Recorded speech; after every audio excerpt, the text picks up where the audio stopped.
safado. Vai na pica, safada sem vergonha. Vai sentando na pica, doidão de maconha. Presta atenção que o bagulho é doidão. Trava essa puta, quicando safada. Senta malvada, quica malvada. Trava na ponta da pica e não para. Senta malvada, quica malvada. Trava na ponta da pica e não para. Senta malvada, quica malvada. Trava na ponta da pica e não para. Ai, senta no meu palhaço. Vai senta no palhação. Vai, senta no meu palhaço. Vai senta no palhação. Naquele pique, só couro brabo. Me chamam de proibido porque eu vicio rápido. Combinação perfeita, sexo, cerveja de maconha. A novinha viciou, tá tudo curtindo a onda. Naquele pique, só couro brabo. Me chamam de proibido porque eu vicio rápido. Combinação perfeita, sexo, cerveja de maconha. A novinha viciou, tá tudo curtindo a onda.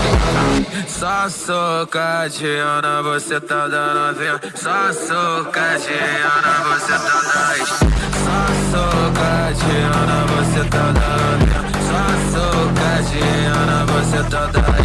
Só socadinha, você tá dando vinho. Só socadinha, você tá dando. Esse é o DJ Holanda, tá lançando a nova moda. É o DJ Holanda, imã de piranha.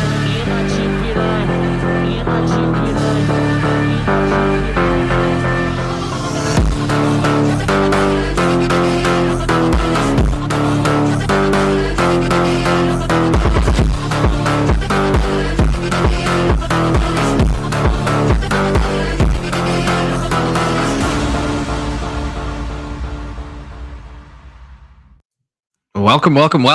Today we're going to be talking about gay people, okay? It is Pride Month after all, and so, you know what?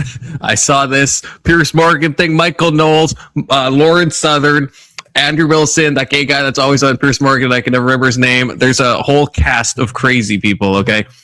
So that's what we're going to be going over. It's going to be a lot of spurging. I will hopefully get my requisite dopamine. And if you want to get your requisite dopamine with me on the same panel as me, what an honor. You can click the link that's pinned in the top of the chat. It's also in the description. If you think about it, good to see you, StreamYard. Good to see you, myself. Good to see your girl, Polis. Good to see you, Steelman. Good to see you, Rage Page. Who else is here? Good to see you, Not Voltaire. Good to see you, Geoverse. Did I miss anybody? I don't think so. Did I say Steelman? I think so. But if I didn't, welcome Steelman again. Yeah, so this is fake news. This is we do argue like a married couple, unfortunately. That actually is true. I'll give you that. But no, the dating thing is obviously, of course, untoward. Okay, how dare you even suggest that, Rage Page?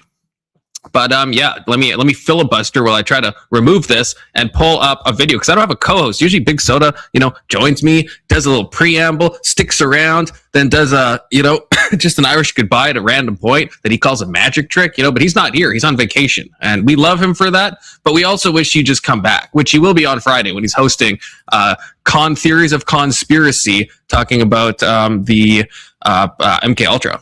So that'll be fun. That's in 2 days. Okay.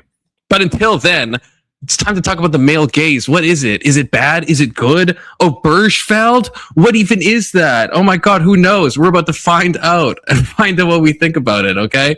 So yeah, anyone join the panel if you want to react. Otherwise, we're just going to dive into this because, I can't, just don't want to talk to myself. That's no fun.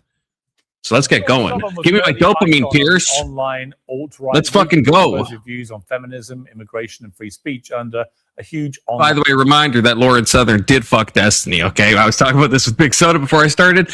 Let's just all keep that in mind before we listen to anything she has to say. I'm not trying to poison the well. I mean, I might be poisoning the well, but I'm not trying to. Just letting people know the facts. Britain, long before that became cool. Well, Southern famously gave it all up to become a so-called trad wife. She's now given that up too. Her new book, This Is Not she Real has. Life, takes aim at the manosphere she helped to create. Lauren Southern joins me now, and the unrepentant. She's like she's like a literal female Richard Spencer. Okay, unironically, actually, standing by. Terrible times. View. See, in your memoir, This Is Not Real Life, you detail. I know that because Andrew Wilson said that in a debate against Destiny a long time ago, and he's like, "You fuck Lauren Southern," and this is when Lauren Southern was in her trad wife phase, and I thought he was just making shit up and casting aspersions, and then it ended up being a true thing that has been now admitted to. It's one of them. I think when Destiny was hacked, all the Lauren Southern stuff got leaked, and they were in love, they were or at least Lauren Southern was in love with Destiny and just fuck. It was a lot to read. And you Don't support the leaks, of course. Your journey is that of a reverse. I have read them. You want to explore what happens when one wakes up from ideological slumber. She is a female Richard Spencer. That's crazy. Sure, I'm being a bit facetious when I call it a reverse Hitler. I don't really consider myself alt-right, not at any point in my life. However, I've certainly had more hardline beliefs when I was younger. I went viral at 19, and it's very easy to be certain about the world and how people should live their lives when you haven't actually lived it. And that's a very I don't like what my chat is talking about right now. Lots of accolades online. Rage and Voltaire. They don't want to actually have to look inward. They don't want to have to go through the complicated aspects of life where things don't always have. I want them to fight about gay marriage. Lauren Southern shouldn't get any time otherwise, except to get clowned on, for real. Problems with their dating life, or all men that are at fault for the problems of their dating life, and that I'm sorry to stop so soon, but what a racket that is. This is exactly the same as Spencer, right? You come out with some like radical take. That's how you get big, right? Same with Lauren Southern, Richard Spencer, same type of people. They come out with some like radical ass takes, and then they get to do this whole like song and dance of like, actually, I've realized that this is like was radical, and I'm having a boring old perspective that everyone else has. It's like you got famous off of this. Don't just go from this to being boring and then also still being a shithead. Oh God, if you just hate it. Follow a certain code, a radical ideology, everything will go perfect. But that's like not just how become audience works, captured. Come on. So I've got Andrew Wilson from the Peeping on. Okay, that's good. Andrew, then give your that's good, Rage Page. I just want to play I'll give you that a video. I'll give it to you. The first video that went viral, really, called "Why I'm Not a Feminist." It's where you filmed yourself at a so-called feminist slut walks, mocking women who were protesting against rape. You now say you regret it, but let's take a look at the clip. Get used to it. My short skirt is happiness. I was just curious as to what her sign meant. That's all. If you want to know what my sign means that this is not a rape culture, because rapists go to prison here. Rapists are actually hated here. Rapists are fired from their jobs. Men who make rape jokes are fired from their jobs. Go to Africa and you will see a real rape culture. I mean, what happened to that Lauren Southern? What happened to her? You know, it's not often people have their 19-year-old thoughts immortalized on the internet. It's not what the fuck? Wrong about everything. Of course, there are men who are sexually assaulted. Of course, certainly in the era of woke, there were a lot of men just being demonized for no reason. Did she say a single wrong thing there? I don't think so. Maybe the sign is a little bit. Yeah, I know, Rage. Like, I feel like that's pretty based. Debates with people who are not prepared. Also, it's a slut walk. Slut walks are like awful things. Okay, let's be. Look, I'm sympathetic to the suffering of women. Okay, but a slut walk, it's like, come on, get out here. Issues who are clearly, in some cases, you're running around naked in the street to protest something. You may not be in the best state of mind. This is not the intellectual discourse that's going to solve anything. It's clickbait. And that really was the beginning of these quick on the street, 10-second clips of catch someone in their worst moment and we'll claim this is what all women are like. We'll claim this is what all men are like. I don't think that's productive to discourse. And I think it's really destroyed the online culture. You wrote in the book, I wasn't a Nazi, though I can't deny that the constant stream of internet messages praising me for embodying that identity. Big Soda, you should put your family to bed. All your family and join me, okay? Nazism became less of a historic reality and more of an abstract movie-like aesthetic and joke. For sure. Oh, we got Alex. Oh, I didn't check if it's Alex. Oh, it is Alex. Hey, Alex, how's it going? Me. What's up, dude? Good. I'm here all alone. All by my lonesome. Yeah, I know. I was like, what the fuck? I never expected to see you alone in here, man. I know, it's terrible time. It's very lonely. It's just me talking, And I have good thoughts. I have important things to say, but yeah, I will get through a lot of the video, That's the one advantage, okay?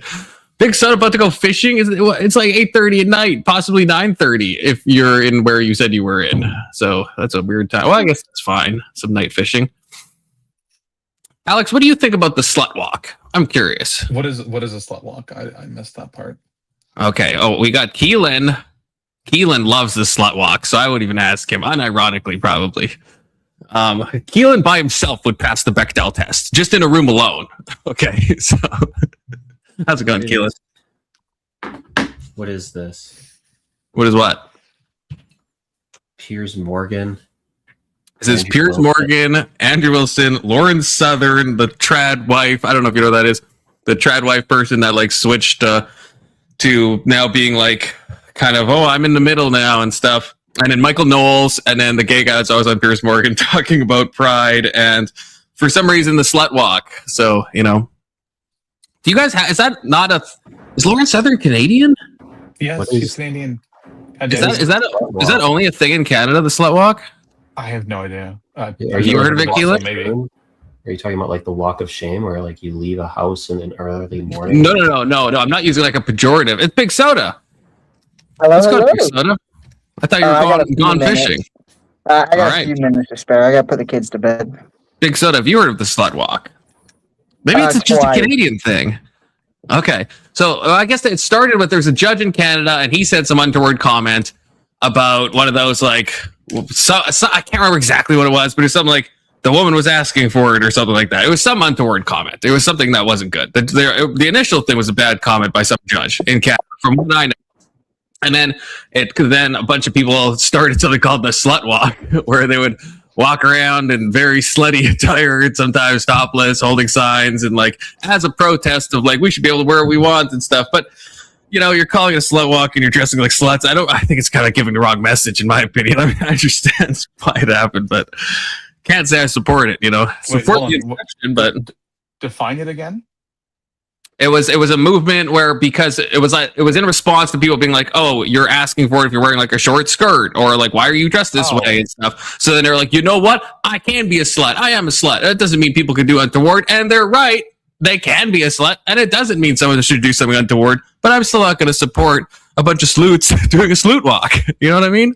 Well, I'm calling it a slut walk. So I guess. I mean, I don't disagree. Wearing clothing and whatever else, being a slut does not mean that you should be a target for anyone. But except ridicule. But like, if you know there's burglars around your neighborhood and you leave your fucking house unlocked, I don't know what to tell you. Well, this is the tension that me and Keelan, I think it was Keelan, we got into, where I gave that a similar example. I think that was you, Keelan, right? Not saying you're asking for it, but. Right. And I think Keelan called that victim blaming. I think when I gave my Mexican example, said if I was in Mexico and I had like a fancy DSLR around my neck and I went into an unpoliced place and someone stole it, it's not like I did something like morally wrong, but did I act in a way that was like against my own safety? Probably. But when you apply that to this situation, everyone gets really angry. And I get it, but also it's like, because it sounds kind of like Daily Wire-esque, I guess, where it sounds like unsympathetic or just like, well, you shouldn't have been doing this in the first place. Like, I get how it sounds, but there also is just like, if you had a daughter or like a sister, right? You're probably not going to be like, hey, yeah, you're probably going to give her the advice. Like, if you're walking late at night, be careful where you walk, how you dress. Like, all these things are just like good advice if you care about like women's safety. Don't draw attention, right? Like that's right. Like that's the world we live in, unfortunately, right? So maybe there is a fine line between that and victim blaming. I don't know, but there is just like a safety component, like it's not in a moral way. Yeah. So hold on. The problem is it's not about victim blaming. It's just about being smart if you could be a victim, right? Like no one's saying it's your fault for wearing what you're wearing, but you are participating in a way that makes it more likely it's going to happen to you. Right. I think the main problem on the other side is just the tone. Because it's like if this has happened to someone, it sounds tone deaf to be like, well, you shouldn't have been wearing this. Well, it's not the time and the place. Saying, hey, lock your fucking doors. The world does not adapt to the way you want to live. Right. There still is it's the fine line between there's time and a place to point stuff out. And like that's why what the judge said wasn't okay, because I think it was about like an essay case or something. I'd have to look up the details, but at least that's what I remember it being. So I get that, but there is a second conversation about safety, and like that's a real conversation to have. It is. What do you think, Big Soda? You have limited time.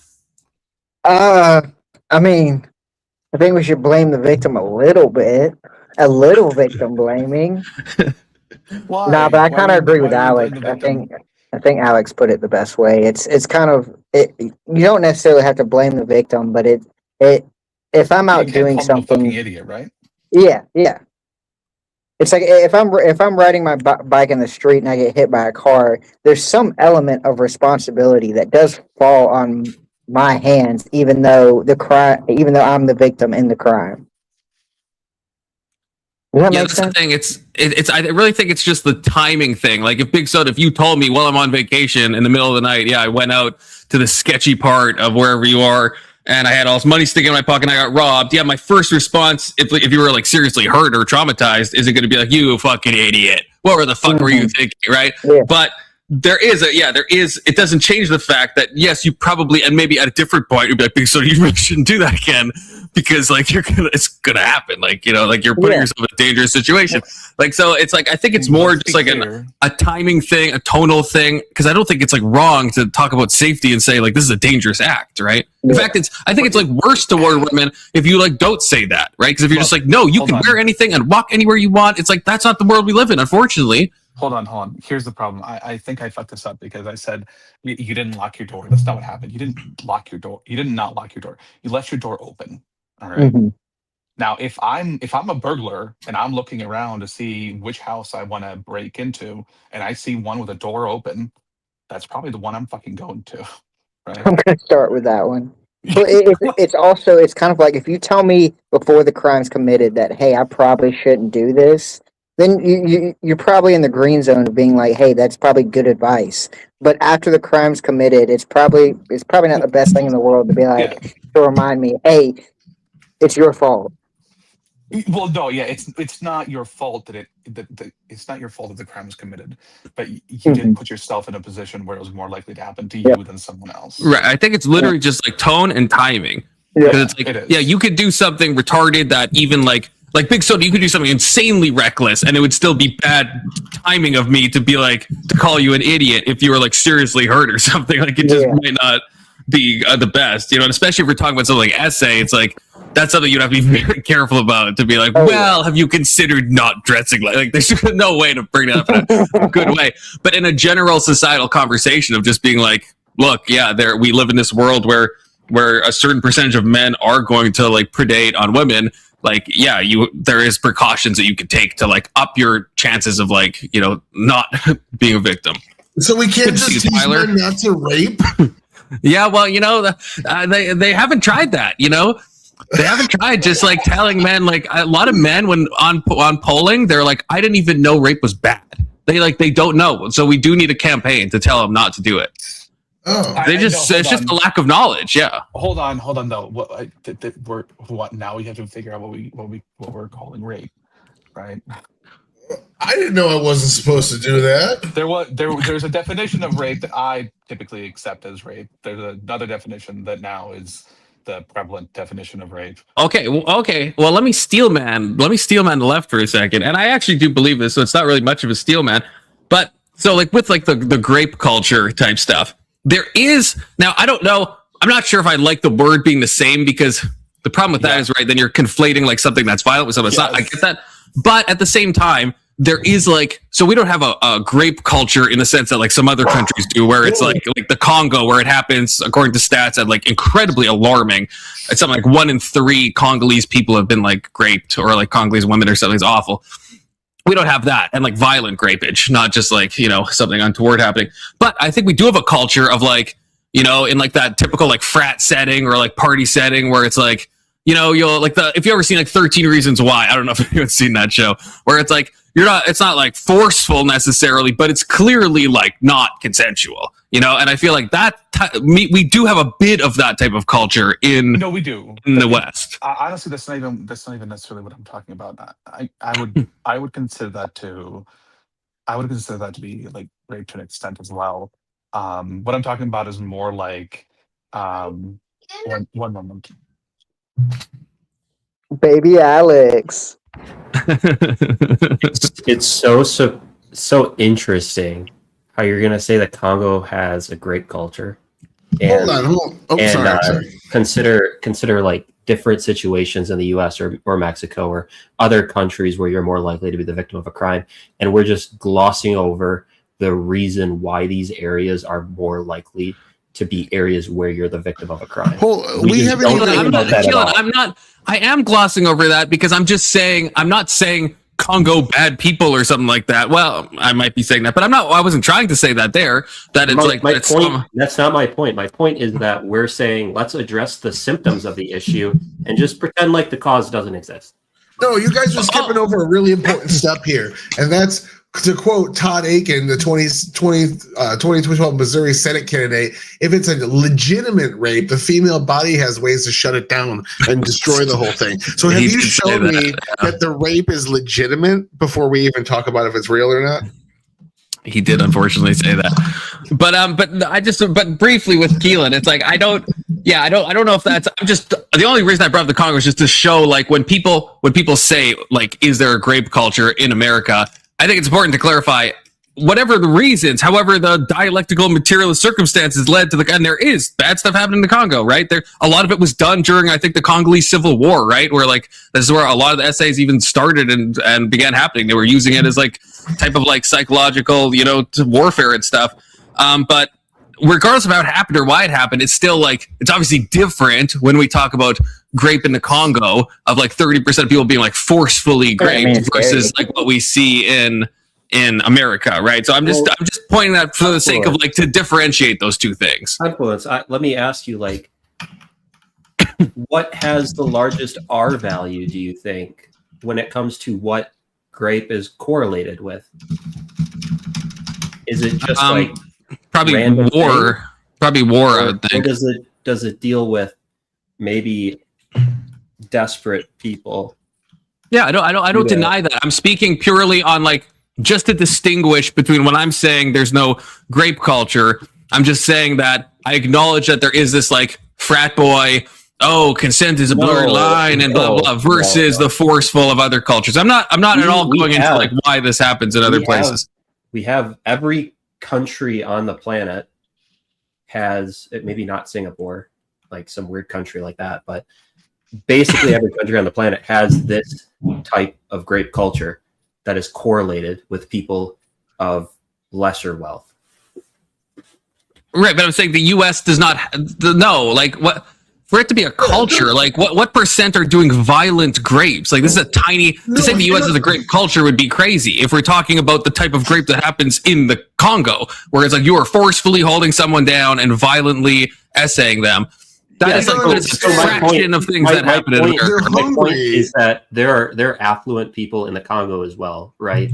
In some of their larger cities, like the Congo is pretty bad, but not every single part of the Congo has this issue, right? I mean, it's one of the poorest nations on planet Earth. But they're hungry, so that's why they go and sexually assault women. Is because they're poor baby Aladdins. That's not even. No, Keelan. When you say rape culture, when you have a Senate candidate hopeful that formerly had a Tokenov tattoo on his chest for 20 years that he was well aware of the entire time, say that he will rape a man that breaks into his house specifically to demasculate him, would you say that's rape culture? Okay, let's say grape. We were saying this word a lot, so let's say grape if we can. TikTok language. I feel like I've just been like driven into a brick wall by that. Tyler, that's like so with the man that breaks into his different direction. Graham Plattner is rape culture, and you endorse him. Use G. I endorse grape. What? The grapes of wrath. Remember? Come on. I don't even know who Grant Plattner is. He's the Senate candidate for Democrats. He's a very anti-Israel socialist guy. Oh, that makes sense. Your fucking boy Hassan endorses him. Oh, this is the guy you got me to look up, isn't it? Isn't this the guy that used to be that had like some weird Yahtzee? Now I'm using all TikTok language. Some Nazi affiliation. It's the Tokenov tattoo that he had on his chest for 20 years. He used to make jokes about. That's the specific tattoo that the snipers in the concentration camps that would kill the escapees had. It was a very specific iconography for like the worst of the worst. And he knew the whole time what it was. And it was long before he saw combat in Afghanistan, which is his excuse for it now. Okay, but Confluence, you see what I'm saying? Is like the culture exists within the country. Doesn't mean that it's everywhere in the country has this. Yes, but I think if we're speaking in broad terms and we're saying like does America have a drinking culture? I would say yes. And enough people drink that I think most people in the common vernacular would say America has a drinking culture. I don't think most people are graping enough to say that we have a grape culture. Whereas the Congo, taking the whole country, it's enough to say they have a grape culture. You're biased, like a large percent. You're biased here. I wouldn't say the U.S. has a drinking culture. I'd say like Wisconsin has a drinking culture. I mean, what percent of Americans drink? I'm trying to flip it on you now.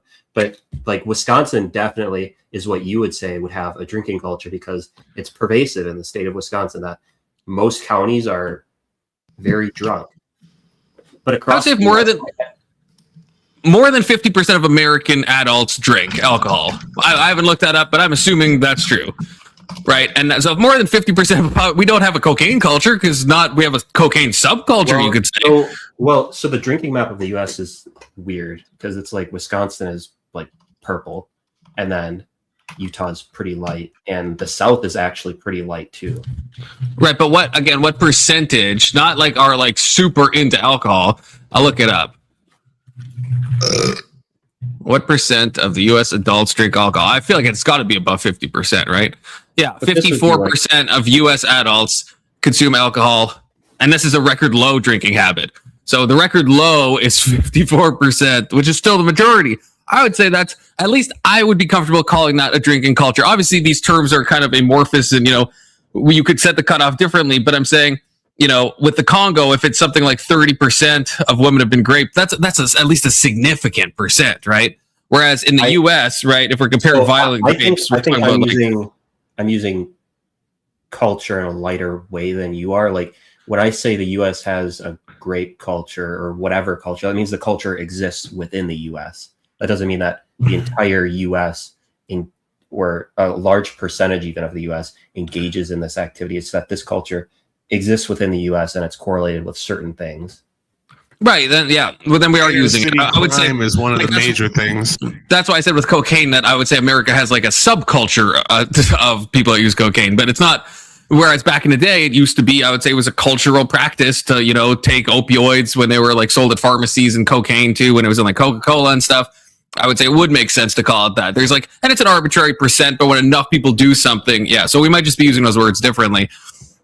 But with the, at least you can see the dichotomy I'm drawing between a place like the Congo and the U.S., where like the violent essay stat in the U.S. is probably like a couple percent or whatever, and in the Congo it's like 33% or something like that. Like we're talking about multiple times more. That's why I'm trying to compare. Like, so the Congo is terribly poor. I don't think there are probably any places in the U.S. as poor as the Congo, but I think the places that are nearing that poorness are going to have more of that going on. Right. I'm not trying to talk about the materialist circumstances that led to it. I'm just drawing the comparison on the results. The results are that when at least when we're talking about America having this, I don't think it makes sense to say America has a grape culture. Although it's fine to say there's a subset of Americans that participate in this. Again, that's why I thought with the frat example, I would say that kind of is a culture. It almost kind of is culturally acceptable to maybe like push people's boundaries past a certain point that's untoward and you can kind of get away with it. I would say that probably does exist. So that's my steel man of kind of like the left position, is like that type of grape culture probably kind of like is a thing. I don't see that. I think you're taking like a rare event. If for every 1,000 people, there's 0.4 grapes in the United States. This is a rare event. I don't see correlation between like the 30% that take place in the inner city versus the 60% that take place in the rest of the country. There's like, well, I'm not talking about stuff that would be in like a crime stat. That's the thing. I'm not talking about that. I just don't understand what culture binds these together. I'm talking about the more soft-pedaled stuff. Like you've probably been to nightclubs. I've said this before. I would go to nightclubs like a lot back in the day. Probably almost every time I would see something that was like pretty untoward, like pretty like seemed a bit non-consensual, let's just say. And that was probably almost every single time I went out, I would see something that I was like, I don't like that. That doesn't look like that great, And like that's what I mean, where it's not like those people are getting like, even kicked out of the club. It's like, it's kind of just like a thing that happens and it's kind of just like accepted. And same with like at house parties and stuff, you see stuff and sometimes it's like, oh, I don't know about that, And so it's like, that's not going to show up on a crime stat. You know what I mean? That's something that's just like on the line of like, well, that seems a little too, pushy or a little too untoward, or you didn't really get opinions. Well, what club are you going to? I don't know, just normal clubs. I mean, but we might disagree on what we find untoward. I'm not saying I'm seeing people be like pinned to the club floor or something, Steelman, to be clear. Should it be just called assertiveness culture? If that's what you're explaining here, is assertiveness and maybe like a little bit of untoward handsiness. Yeah, I'm not just talking about assertiveness. I'm talking about stuff where I'm talking about handsiness where the woman is repeatedly, let's say, pushing the hands off, and the guy keeps putting the hands back on, and that happens like 6 times. I would say, like, bro's not listening to the signals. Like, I get, okay, you go for one, okay, whatever. It's a club, you know. I'm not that I would do that, and it's not whatever, but it's like, okay, I get it. Girl, you misread, you're drunk. Girl gives you signals not to do this, but when you repeatedly do it, I would say that is like crossing a clear line. Again, it's not going to show up on any like grape stats. You know what I mean? Because it's just an average day at the club. You know what I mean? She's just playing hard to get. I was at a club and I like this dude the woman, and I told him to leave and he left. Oh, good on you, Keelan. But what I wanted to say originally was this victim blaming. I think the problem usually comes down to a difference in how men communicate versus how women communicate, because when you're told an issue as a man, your initial reaction is usually to say, how could this issue have been prevented? There's also the aspect of mansplaining, where you're like explaining to this person who had this crime committed against them how they could have prevented it. And this person now knows that because they had this crime committed against them. And you're just going over these things that they already know as if you're helping them when you're not. Yeah, I mean, I already kind of assented to that when I was saying, like, it's a tonal thing. It's very like Daily Wire pill to be like, oh, you just shouldn't have been dressing like it's a bad place, bad time. That's why I said, like, a Big Soda came to me after a robbery and he did something stupid. I wouldn't be like, man, you really were stupid there. Like, it's just not the time to do that, you know? So I don't even, I understand. Yeah, Keel's triggering a lot of people with mans, and I agree. Like, I mean, mansplaining is a cringe term, but I get the point. Good to see you, young Christian, by the way. Con, just literally read my last comment. You win the debate. All right, let's go for it. I don't know, man. Tyler sounded like a misogynist, grape apologist, Nazi, if you think about it. Get wrecked, Tyler. But yeah, I agree. I agree, Keelan. Like, I agree. But the problem is, I guess, what's happened in the broader cultural conversation is like, this thing happened, this bad event happens, then maybe some conservative people are like a little not really reading the room, and they like say this stuff that's untoward, but then the left will jump on it and do stuff like the slut walk and be like, no, we can walk around how we want, and we just need to teach men not to be rapists and all this stuff. And that's like not helpful talk at all. That's not helpful actions at all. If anything, you're just like hurting the thing, because now you're just like, you know what? That's like if you had a robbery walk and it's like, yeah, everyone walk around Mexico with your cameras hanging out. We should be allowed to do that. Let's all do that. It's like, no, that's like going to actually hurt people. So I get the right seems tone deaf, but then the left's response is to like triple and quadruple down on these issues and be like, no, let's fucking do it even more. Yeah, when you say the left, who do you mean? I mean, like the people doing like the slut walks. Like, I mean, like you got real sexist there, though, too, Keelan. You started out by saying the majority of men, when they hear a problem, want to solve the problem. You say that like it's a bad thing, and then you turn around and say the majority of men will tell you things that you might already know some of it, and they shouldn't do that. That's a bad thing, too. It's like you're just attacking men for being men, but you also want us to act differently to appease women. You're saying men are this way and it's bad and they need to change, and they need to change in a way to adapt more to women. It's just a sexist one standard is all I see here, and men should be able to be men too. I'm going to go out there, I'm going to catcall, I'm going to slap some asses if I feel like it at the club. This isn't a damn thing you can do about it. Well, I'll let you take a breath, and I'll try to say something in response, which I didn't think it was a serious point anyway. But I'm talking to a panel full of men, Tyler. I'm not talking to. It started out serious, and then it got into the memes. But the first point I made was pretty good. It's like a very Anson-esque comment. Started out like, I agree, and then by the end, it's like, but no, my point of view on this isn't that we should stop men from mansplaining or stop anyone from mansplaining, which I think mansplaining, both genders do it. It's just explaining something to someone that they already know. If women can mansplain, then why is it called fucking mansplaining? That's a good point. That's kind of the joke. Is that it's like calling complaining womening. Language is fluid. Women bitching. Why are you women bitching? Yeah, I mean, you call men bitches too. Like I called the dude a bitch. I'm sure, and you said women can mansplain, but you call it mansplaining instead of over-explaining or being ignorant in what other people know. Hey, I'm sorry that I'm down with the new terms, bro. I'm sorry. Okay, well, you're woman bitching. New terms are kind of fucking stupid, but yeah. I don't know. When I see a woman with her legs spread, if it's someone I know, I will say, "Hey, you're manspreading." I will say that. I will too. And, I will too. So That'd be fun. That is a funny. Have some decency is much better. My ideas about this are your manspreading away. Okay. are basically never like try to fix the symptoms of the issue and change how people behave by telling them to not do something. It's to change the stuff at the root of it, which is like condition. By insulting them, calling it toxic masculinity and manspreading. Changing the conditions is only useful for the future generations. It does nothing for the current ones. You don't think you can change the material conditions of people alive today? You can, but it won't change who they are or how it's affected them so far. Can you prove that? Yes, I can prove that with every other fucking person who's ever been. Prove it. Give me some data. Give me some data, Alex. Lives like they're there. Give me some data, Alex. And that made me the same person I know, am. man. Look around. You can find it. Okay, you don't have any data. You're just speaking out of your ass. No, I just don't feel the need to prove something that's so fucking obvious. Even because you can't prove it. True. You can't prove it. It's not true. What do you want, Keelan? A double-blind study where they give grapists, like, you know, money and a house and see if they stop raping people? Or, like, what kind of data would you be seeking in this example? Because it's one thing. I hate when people do this. They ask for, like, data that's obviously impossible. And they're like, you can't provide data on this obviously impossible thing I'm asking you to provide data on? It's like, well, what kind of data are you looking for? Yeah, well, so I think his mistake was actually, like, making the claim. I think he should have said, prove that changing people's material conditions would change how they behave. And then I would have something to prove, but instead he made a claim.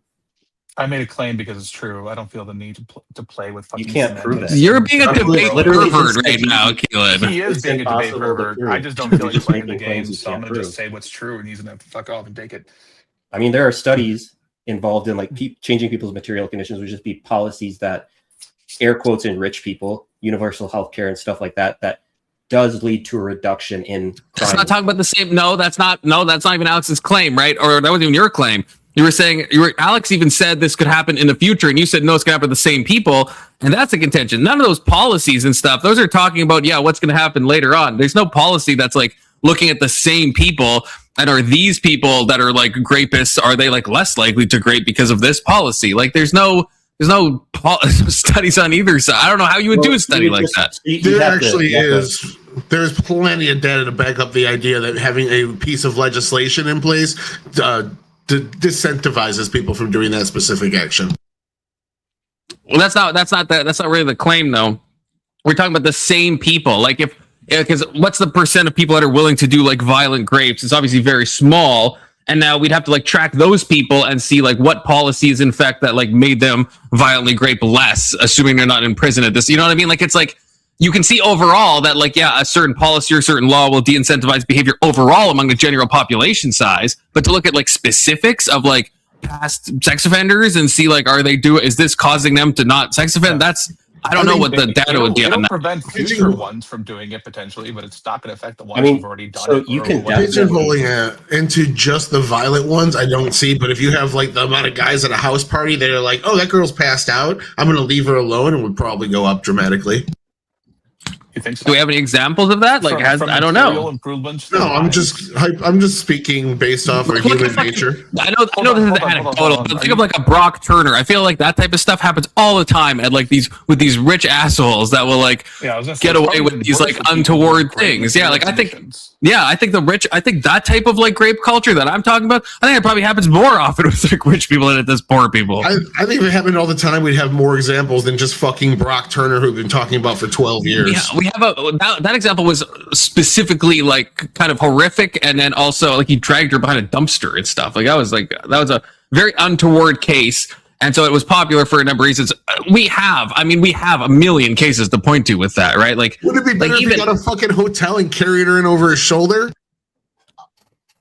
No, I mean, although dragging somebody, I mean, that kind of shows that they're not necessarily in, like, a agentic state of mind, I would suggest, you know. He's not a football player, he's a swimmer, bro. You expect him to pick everybody up with one hand? Come on. I don't think you should really be carrying her anywhere, probably, but I'm just trying to be entertaining here. Don't take me that serious. No, I know you are. But, like, yeah, it's like, I understand, like, FBI data and stuff is, like, the best thing to go to, but I don't think we can completely deny. I think conservatives often do, like, the self-report and stuff of, like, when you just ask, like, women on surveys, like, of what percent have been, like, essayed. Now, their definition is not going to be the same as, like, the FBI stuff, I don't think, right? So I think the conservative point is true that it's, like, that status there. It's probably not essay in the normal, like, legal definition, but it's obviously the people, if they're on a self-reported survey, suggesting that something untoward has happened that they don't feel good about, and those numbers are very high. Of what woman has ever been in a situation that they consider to be like some non-consensual sexual situation. Those numbers are scary high. It could be that there was a misunderstanding of what we meant by the future. I am saying that improving the people alive today's material conditions would lead to today a reduction in sexual crimes. What specific would lead to it? Like simple things, like even universal healthcare could lead to a decrease because people wouldn't necessarily be as desperate as they would be if they were like on the hook for medicine. You're going back to the poor baby Aladdins. People, I would probably admit to. No. There's no amount of poverty that makes it okay to essay somebody. That's not the argument. That's not the argument. Okay, it's about reducing the risk factors that cause it in the first place. Of people wanting to essay somebody. How is like having health care? What is what's the connection? Probably. There? I mean, I don't know what. There's got to be something though. Like probably, I don't know the stats on this, but it's probably true that people that like do violent grape are probably people that feel like they have nothing to lose. Probably come from like low socioeconomic status. Yeah, Tyler, it's more about like having more is the right word, economic security, where you're not like homeless or something. I don't see that. More likely to commit crimes than I think this is a Hollywood trope. I think there was a study done on young black males that found even the young black males from affluent backgrounds have higher crime rates than poor white kids. I do remember that, but that's that. There's a lot of moving parts to that, I think. I'm sure, but I think that just looking at the violent essay thing, do you not think that's true, Tyler? That people if you have nothing to lose, like if you have a good job and a wife and a family, then it's like even if you have the desire to go and violently essay someone, you're going to be probably thinking of like, what would I lose? And you also might not even have that desire in the first place if your life's going well. But if you have like nothing to lose and you're like some like homeless guy or whatever, then maybe you're just like so down bad about your life in general that you're just like fuck it. Like I would have to imagine if you look at violent homeless grape though, maybe sex essay, but there's no epidemic of homeless grape. On socioeconomic lines between like if we looked at violent rape, do you think they're in like the upper income category or the lower income category? Without looking it up, I would hazard a guess that's probably the lower income category that's doing like most of the violent rapes, right? And that could be for correlative reasons. Like it could be that you have impulsivity issues, and that impulsivity makes you poor, and that impulsivity also makes you grape people. It could be that. Like it doesn't have to be that poor equals more likely to grape. It's social manufacturing. You guys are essentially saying that we can give people enough shit that they'll stop being violent, and that's never bared out in human history. You can't socially manufacture away bad people, bad actions, desire, or violence, or all these things that we're still not able to socially manufacture away, no matter. This is the greatest humans have ever had it. Why is America not less violent than other countries? Sorry, are you saying, so two things. Are you saying it's the greatest we've ever had, so we shouldn't try to make it better? And no. Also, are you saying like we can't reduce these things from happening by improving people's material conditions? I'm not saying either. I think both of those are true to some extent. What's the point in your argument? I don't understand. The point of the argument is that the majority of these things that still exist are not just poor people, poor Aladdins trying to survive. This is a violent action that has no bearing. Nobody is saying yes, you are. You're saying you can give them things. And yes, actually, I heard that if they have a good job, they're yes. That's literally what we said, though. You won't even let me get the quote out. This is why I don't understand what you're arguing about, because you just said the argument is this is inherent to humanity. There are going to be bad people, and you can't just give them health care or say, oh, they got a family and a job, so they're no longer going to do violent things. That doesn't prevent that. All right, it might Tyler, cut down on the impulse. Do you just want me to agree with you that like improving people's material conditions will not completely solve rape? Because I'm totally willing to do that. I don't think it has a correlation much at all. Bro, what did I come back to? What are we talking about? I asked you I've asked like 4 times. What is the correlation between getting health care and not being not sexually assaulting people? Is there some conditions that you could affect in people's lives that would reduce the instances of grape? Tyler, do you think people in worse socioeconomic statuses are more likely to commit violent crimes, including rape? Violent crimes generally, yeah. For that one specifically, I don't know. So it's From looking it up, it seems that is true, which we would think. Yeah, like so even sex offenders is like even with the homeless, it's like talking about 2 to 3 times more. All you're measuring with like lifelong criminals is the money that they've made on the books. So if they're criminals, we're not going to know their actual income. If they're what they're doing is illegally distributing drugs or some shit like that. They're not fucking paying taxes on it. So we. I mean, if you're homeless, you're probably in poverty, and homeless people do great people more than other people. But again, that could be correlative. We can't brush past that, right? Again, if you have impulse control issues, then you will end up poor, and you might also end up raping people. So, like, it could be a third factor, right? It doesn't mean the socioeconomic causes this. How many homeless people owned a grape island? Well, okay, you're choosing us. Then they wouldn't be homeless because then they would have an island to live on. You know, they have to be homes on it. They can live homeless on the island still. That's true, I guess. Yeah. Just throwing that out there, that rich people get arrested for this shit all the time too. Like the singer of that one fucking gay band from the early 2000s. Yeah, I don't think only poor people do these things. Yeah, a lot of rich people, a lot of male musicians. Why would rich people do it? It's a power thing. Like, fucking, why did Harvey Weinstein have a casting couch and go to jail for rape? Like, there's so many fucking rich people. They get in trouble for this shit all the time. Why did Cosby make such strong drinks? There's nothing to do. He partied hardy. There's nothing to do in the game. So. Yeah, like, why do rich women go into fucking stores and steal shit? Like, there's a weird thing where rich women are kleptomaniacs because their life is boring. You know, like, I think that a lot of this is inherent to humanity. I think there's another argument that, like, the reason these people are, and this has been brought up in, like, sports athletes doing terrible things too. The reason these people have become as successful as they are is because they're ruthless and, like, they clawed their way to the top. Air quotes. I don't think they actually did, but they feel like they did. So they either feel like they're owed something or they feel like they need to continue struggling for something. And this might represent the continuation of a struggle for them. Athletes, I don't think, fit all the time because of factors like CTE and steroid rage. So I would leave them out of that argument just because there's exemplary factors that would probably change their decision-making process. I'm more talking about like a lead singer of a band that ends up being a PDF file because he has all the money and fame and nobody's looking into him because he's rich and everyone wants to be on his side and kiss his ass. So like it happens quite a bit. We see it all the time. I don't think that rich, I don't have the statistics in front of me to say, but Tyler, I don't see any reason why that correlates with bad economic status. I don't think anyone's giving me a good one. I mean, you can look up studies, but it definitely does correlate, Tyler. I don't think that's deniable. I'm in a game. Anyway, I guess, what was I going to say?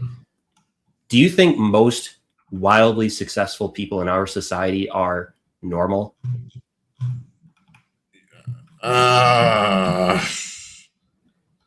Yeah, I do. Generally, relatively. We just disagree on the way.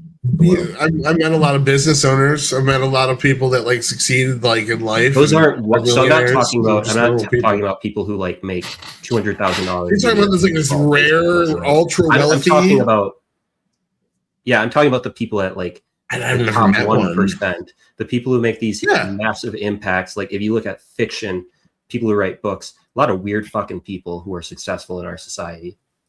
If you're saying the top 1%, I don't think you know how. Like you're talking about the top 0.1%. Top 1% ain't that rich, bro. I know multiple people that are like multimillionaires, and they're just normal people with a lot of money. Is multimillionaire still? Oh, I guess so. Yeah, you're talking about like a very rare like group of people. Like 1%. Yeah, a couple million, I think, is in 1%. 13% of the United States makes it to the top 1% of income earners for at least a year of their working life. So. Yeah, so I'm talking about like wildly successful people who are like in the same category as the Epstein class. I don't know what the Epstein class. I don't know what literally like that wealthy. So then we're talking about like 0.1% probably, right? We're talking about like exceptionally rare. The people who truly got capitalism. Wait, why'd you say of money? You heard Epstein class and got excited. It's like another word for zero or whatever. I don't know. Epstein class. But Tyler, I think you should debate someone else on this. I think you could have an interesting debate. Wouldn't be against you. I'm not interested in that. Yeah, this isn't really my major interest either. I'm going to check online, though, when I get done with this game about correlating sexual assault with poverty, because I just don't see. I mean, I'm looking at stuff right now. I mean, the only thing I'm not sure is there's something about like this big study is about registered sex offenders, but I don't know if it's like, I'm trying to figure out if it's looking at their income after, because maybe you can make an argument that after they've maybe like lost their job because they've been a registered sex offender, and so maybe now they're low income. I don't know if it's talking about like what their income level was before. Yeah, like if you said theft, or if you said maybe even murder, like they got conscripted by a gang to murder somebody and made some money off of it, I can understand that. But who is hiring someone to SA for profit, and how does that it all cross over with being impoverished? It just doesn't make any fucking sense to me at all. It's like poor people are savages. You know, like, oh, you don't have a lot of money, so I guess it's like a toss-up whether you're going to SA that girl walking in front of you or not. It's like silly. 60% of people see poverty in the United States for at least a year of their lives, and I guarantee you 99% of them don't have that fucking thought in their head. Yeah, it does become a bit of a soft bigotry of low expectation to be like, yeah, like, oh yeah, that's why great people, it's because they're poor, you know, like that does seem a little offensive to poor people. Yeah, so I do get that side. As long as we recognize that that's not the argument I'm making. I know you're not saying that, but I'm just saying there is a level where it's like, it's hard to. What argument are you It starts to sound similar if you're saying there's a correlation. It's like, well, if the correlation is poverty, like, is there a third factor? What's the third factor? If it is poverty, then you're saying that people in poverty are just more likely to, I guess, turn to rape, which just seems, or grape, which seem to be a bit of a soft bigotry. About healthcare. People in poverty, healthcare argument specifically. More rich people don't. So, you know what I mean? It would make sense that rich people aren't held accountable for their crimes as often as poor people. Yeah, well, they get better lawyers too. But I'm just wondering, how did I misunderstand your argument? Like you said, giving them healthcare would cut down on the amount of assaying people do. And why? How would that even affect that? That's what I'm asking. And Keelan's telling me I'm misunderstanding his argument, but won't answer that question that represents his argument. I've asked like 6 times now. Keelan, your response? I'm trying to fucking do dishes here. Keelan's unlocked. I have a response. I'm just trying to do dishes, so I have to run back to my computer as Tyler's calling me out here. But no, I was gonna make the link between when I asked you, do you think socioeconomic status is correlated with rape, and you said you don't think so, and you have to do more research, blah blah blah. But if you do that research and see that it is, I would say, do people who have or access to healthcare without it impacting like just their regular money, like it's not privatized, it's paid for by taxes or whatever, do they have more economic security than people who have privatized healthcare?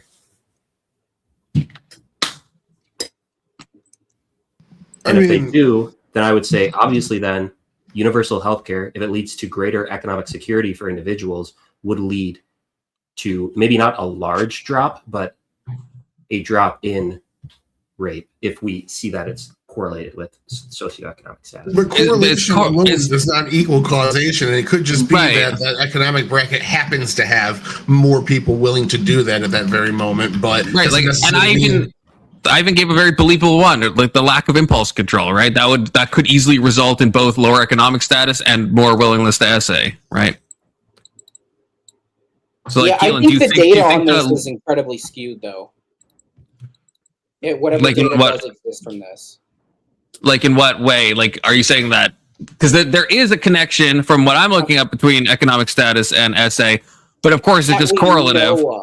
Right, that we know of, but I think it's kind of obvious that when you have money, the legal system will normally tends to bend in your favor, unless there's just a stupid amount of evidence. But even then, when the right hands get greased and money gets tossed around, like people put shit to the fucking side.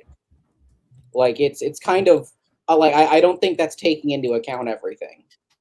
You know what I mean? I don't know. I could see it in both ways though, because there's also like yes, but I'll also say like Tyler pointed out that Brock Turner when I brought him up. Tyler's like, well, why are we talking about him for so many years, right? And the reason we're talking about him is because he was a rich, guy who went to a good school, right? Came from a rich family. So that in some ways puts more spotlight on people as well, right? Like people care a lot about these when a rich guy does this because it's like, oh my God, this rich person did this. So it kind of cuts in both directions. Like, yeah, they have better legal representation. They're more likely to like find a way out probably.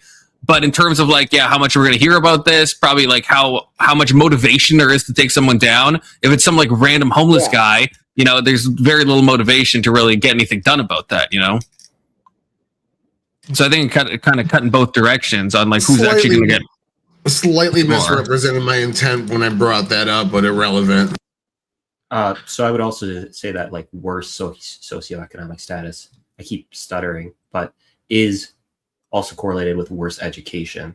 And maybe you can see education as having a larger impact on whether people are good members of our society than just straight up. It's also correlated with higher amounts of breeding, meaning that they might have a lack of formal education, but they got game, dog. Okay. I mean, it's not that they have game. It's the fact that, you know, more children, more possibilities that one of your child's going to be successful and be able to carry the family. Yeah, but a lot more fucking going on is my point. Like, it's not like they're shy to it. Avery, I don't think that's the reason that shit. Most poor people have kids. Like, that'd be a very small. I'm talking about like impoverished countries, like very impoverished countries. Like more hands for more work. Yeah, but in the U.S., that's not the reason, right? No, not in the U.S. That's probably just education levels and cultural I stuff. think the reason why poor people have a shitload of kids here is that way they can get more benefits from the government. But you know, Keelan, you're probably I don't think that's the reason. I don't think most people are having like that's a stat. There is people who do that, but I don't think that's the majority of people that do that. I mean, that's fine, but like do you think it is? Poor my whole. I mean, I've been poor the vast majority of my life. I have family members that are fucking millionaires. I have family members that are dirt poor. Like there is a hand, you know. It's half my family's stupid rich, half my family's stupid poor, you know, and there's some that are in the middle. So I see it. Okay. Well, I mean, as a counterexample, my ex-girlfriend has 11 siblings and her family's poor, and they definitely didn't have kids so that they could support them in the future. They had kids. Well, I'm not saying obviously like every case is going to be like that, but I'm saying for the vast majority, I'd say over 50%. Yes, that is the case.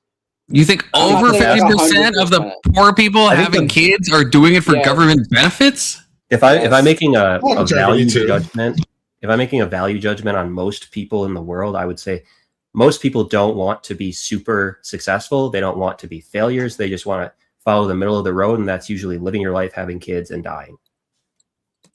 Sure. Not for any particular reason. It's because that's what humans do.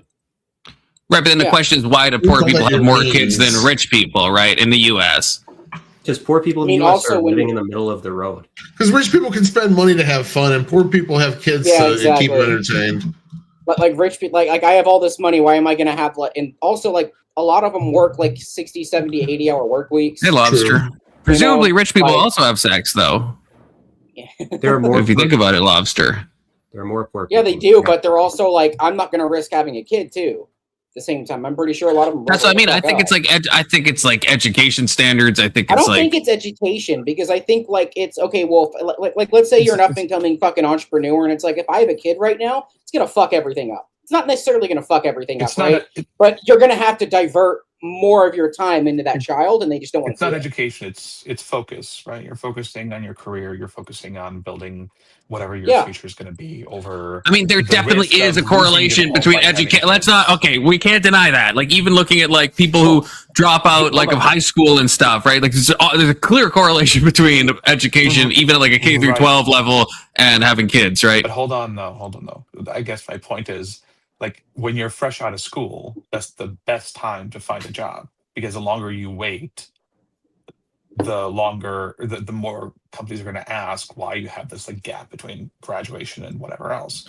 So right, but I'm even talking about like teen pregnancies. If you look at like it by school and like how they perform on like standardized tests, like the schools we perform worse on standardized tests, there's more teen pregnancies, right? So that's not people thinking about like, oh, I have to get a job or. It's lack of education, or it's something, right? I think it's a culmination of a lot of things. Like I think people are also products of their own environment, right? So if you grow up in a family where it's normal, where like you have 8 siblings, 10 siblings, you're going to think that it's normal and you're going to do the same. Yeah, no, primary example. My buddy's fucking Hispanic. He has 11 kids. So, and that was normal for him. So he's like, yeah, a ton of it is cultural. I think a ton of it is just like the neighborhood you kind of grow up in. Probably your parents, right? Like I guess I kind of, yeah, like a lot of it's going to be, I guess at least in the broader sense, would you agree? Education, like how you're taught, how you're raised, what they teach you in school. Like there obviously is going to be something there that's like kind of controlling how often you are to wear rubber, who you're going to stick your dick into. You know, that's a massive factor, I think. Yeah, I mean, I think it's a factor, but I don't think it plays as big as a part as you think it is. Well, like it does. I'm talking about formal education. You think most poor people are having sex for government benefits, Avery? That's crazy. Yeah. Most poor people know what a condom does and how to use it. I'm not saying that they're having like that. They're intentionally getting pregnant and having a bunch of children for the benefits. Yes. That's what I meant to say. Yeah, and I think that's insane. So I have a better theory. I think it's actually because rich people generally buy smart water and poor people can't afford smart water. So I love smart water, tap water, and that makes them want to have sex and kids more. While their pineal gland is being fucking calcified. That's even true, actually. You know, even worse than tap water, they might have to drink Deer Park. Ugh. The fuck's Deer Park? It's a form of bottled water that tastes like rubber. Really? I've never heard of that. But yeah, it's definitely the water they're drinking. Lead in the water. That's why they're so violent. Do y'all want me to pull up videos of like poor people fucking saying this shit that they're gonna have a bunch of babies? Yeah, we know you have anecdotal evidence. I believe those. You think that it's most like over 50%. You said there's obviously people are like welfare queens and that they're just getting pregnant to get I mean, I live in Canada. We have a robust child tax benefit, so you actually get a lot of money just for having kids. So that's like a thing that happens. But I still wouldn't say that's like the majority of cases. I think the majority of cases is just people fucking and not really thinking about it at the time, you know? Like a woman's man, and he can't have any kids, even though the government would give him tons of benefits if he had just one. The fuck are you doing? Even if it's me? Even if it's a tiny percent.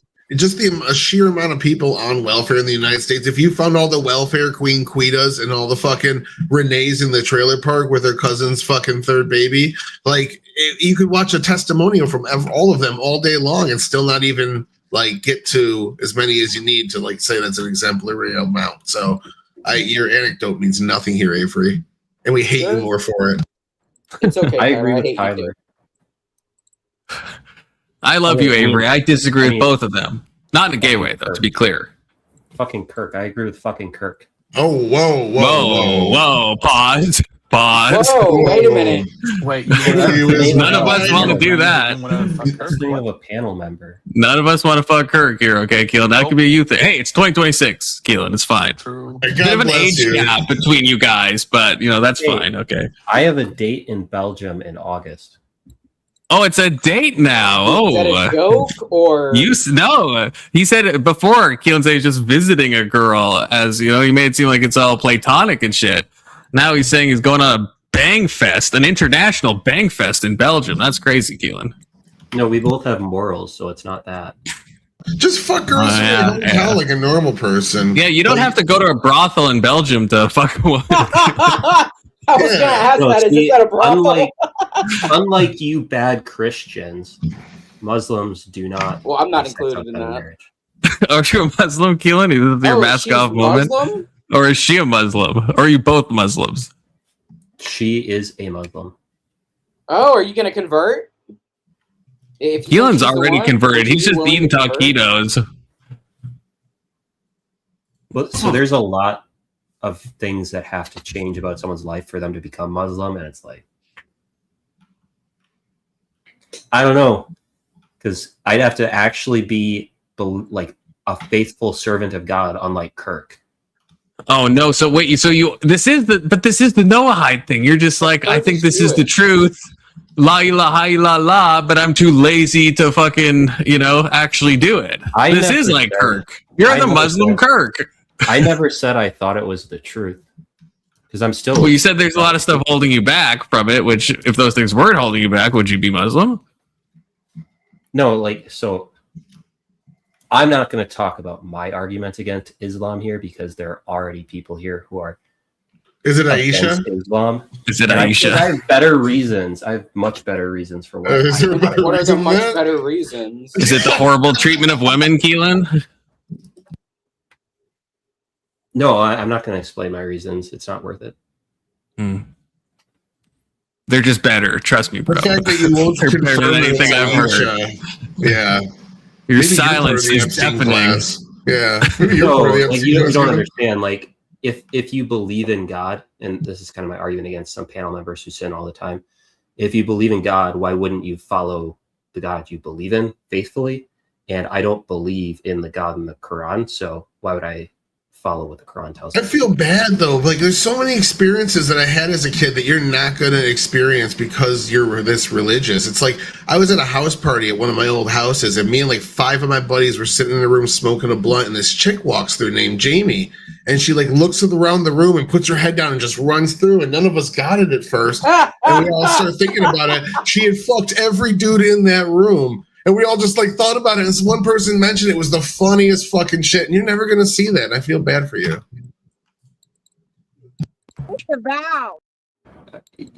You know, I'm an agnostic atheist, and I've been to like college house parties, right? Oh, I thought you were a Puritan. You're going to Germany to fuck some chick, and you're like, no, we're going to talk. He is a Puritan. That's the weird. That's the weird conflict of Keelan. Bro, you're gonna. That's why I think Keelan's asexual. That's why I think he's asexual. Because there's no other answer. Let me get this right. You're gonna fly halfway around the fucking world and not get your dick wet? So there are other reasons to visit Belgium. Like it's a nice. Does she have drugs? Oh, it could be the drugs. Yeah, that checks out. No. I mean, almost certainly. I support your hedonistic, sex and drug fueled party and play or whatever you guys say. I support it. I support it, Keelan. Okay. He's going to the Hassan brothel. It's 2026. It's 2026. Okay. Yeah, you know what? It's fine. You're good. Well, he's It's going fine. to the Hassan brothel. Yeah, I was gonna say that. I was fucking just gonna say that. What is that? That was in the Netherlands, but Oh yeah, what is that? I don't know. I've never heard that one. no, Hassan brothel. I've never heard of this fact. It's okay. What? I'm still not terminally online. He went to a You brothel know. that later got busted for having underage girls working there. Yep. I think it was in Germany or Amsterdam or one of Oh, who gives a fuck? One of those Who countries is that beat this? Who is this mystery man? Knee Ice official. Who could that be? You didn't. No one knows. Well, no, when they start talking. I'm just taking a risk. I'm feeling risky today. You know. Is it Anson? Maybe. You don't know that. Anson. That was a good guess. How you doing, Anson? Well, I want to hear Hey, what Anson. Anson has to say about this. I'm icing my knee right now. Hence Knee Ice official. That checks out. What happened? Anson comes on for now hyper specific purposes. Yesterday was the omelet. Now it's when he's icing his knee. But we appreciate it. Anson, these Christians are trying to convince me to sin. Well, that's a good idea. Everybody sins. It's a part of your fallen nature. So they're just asking you to accept your nature. I actually don't think you should fuck this Belgian woman, Keelan, to be clear. Okay, I'm making jokes. I don't think you should do it. I think you should. I think if you fucking halfway around the fucking world, yeah, you better get your dick wet. Like Exactly. I genuinely better get that do not Belgian care about dip. anyone's opinion on this panel except for Alex and Tyler. I don't care. Look, you're on my panel, Keelan. I'm going to give you my fucking opinion, okay? And my opinion is I don't think you should do it. I'm not going to act on it. Like, You don't have to. Go. You can fuck her if you want, Keelan. I'm giving my opinion. You really gonna tell her no after flying halfway around You the can't fucking come into world? my home and tell me not to give my opinion, Keelan. Okay. Hold on. Keelan, are you saying that you wouldn't even if you wanted to? Or are you saying that you just... Even Keelan is asexual, okay? That's what we all have to admit. We all have to admit that. That's fine. But even if she was like interested, she wanted to, you'd still say no. Yeah, I'd still say no. Oh, okay. What's your hang up? I mean, you got a small dick or something? I mean, what the hell's going on, man? I don't have a hang up. There's just the idea that like if you're going to have sex with someone, It should be someone who you're going to be with for probably, like, you have to have that commitment. I feel like marriage is a good commitment because then you're saying we're going to be together. So why aren't you getting committed then? Hold on. Why are all the Christians telling him that he needs to go get his dick wet? What is wrong with you guys? I'm not a Christian. That's why. Yeah, no Christian on here. Actually, I don't think any Christian said this. Avery's not a Christian. Tad's not a Christian. I clarified that I don't think he should do this. Should do it? No, I don't think he should do it. I was making jokes, but I don't think he should. That's why I clarified. Oh, okay. He should not have sex with this woman. Unless he wants to, right? No, even if he wants to, he shouldn't do it. I just think the reason he's not doing it is because he's an asexual or partially ace. That's the only thing I've come to in my mind that makes any sense for you to be a non-religious person and never do this act. I think it's just have morals without being religious, man. I mean, what the fuck, Confluence? But he has nothing to ground his morals in at all. And I've talked to Keelan enough to know that there's no grounding. So then I'm just like, I don't get it. I just said like the commitment part of marriage is important to me before doing that because I don't think you should just have sex with whoever. I feel like that. I agree with you, but you've said before you had an ex-girlfriend, you've had long-term relationships. So usually people that don't have sex in long-term relationships are going to be religious people in general or asexual people. The commitment wasn't there, so I didn't have sex. I don't understand what's so hard to understand. Committed enough to be to call them your girlfriend, I guess. You know, commitment comes after you get them pregnant sometimes. You know, you can do it backwards and you'll have a reason to commit.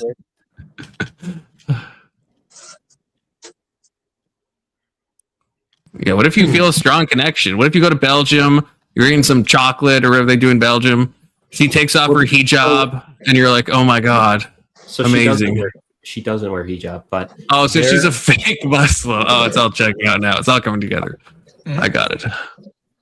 That's fine. It's 2026. You can be a liberal Muslim. Does everyone else on panel understand that there are other things you can do with women? Yeah, I understand that.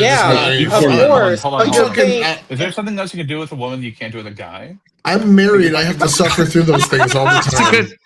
That's a good question, Alex, actually. Well, let's ask Avery. Yeah. What else can you do?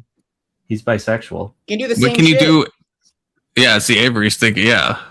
You can do the same stuff. The only difference is maybe the mechanistics of how the orifices kind of work. Yeah. I think Keelan is saying like nothing sexual, so I'm just asking like why go so far to see someone that you can do the same thing with anyone around you? Well, I want to say I don't have that many friends, but I've ended up with more friends than I should have. And I value my friends more than I feel like other people may value their friends. So I feel like going to Belgium is not only an adventure, my first time going to a different country, it's also meeting someone who I enjoy talking to. Would you fuck a random girl at the club? I think that's pretty I'm obvious. 27. I'm just saying. Yeah, I think he's been pretty clear. He's not going to do that to anyone. Well, no. Well, that's the justification here is he values his friends. What I'm saying is you're out there with your fucking Muslim German girl. She's like, we should go to Das Club. And you go to the Das Club. And you fucking meet some hot broad that's also, that you're like, hey, would you stick your dick in that instead? Because you don't know her. There's no attachment. I don't think the problem was the friend. I think the problem is the lack of connection. Like some chick with the half of her head shaved and a swastika on her forehead. Would you smash? No. That's enticing. I mean, that's like a total lack of commitment. Be right still there. my heart. Do you have a phone number?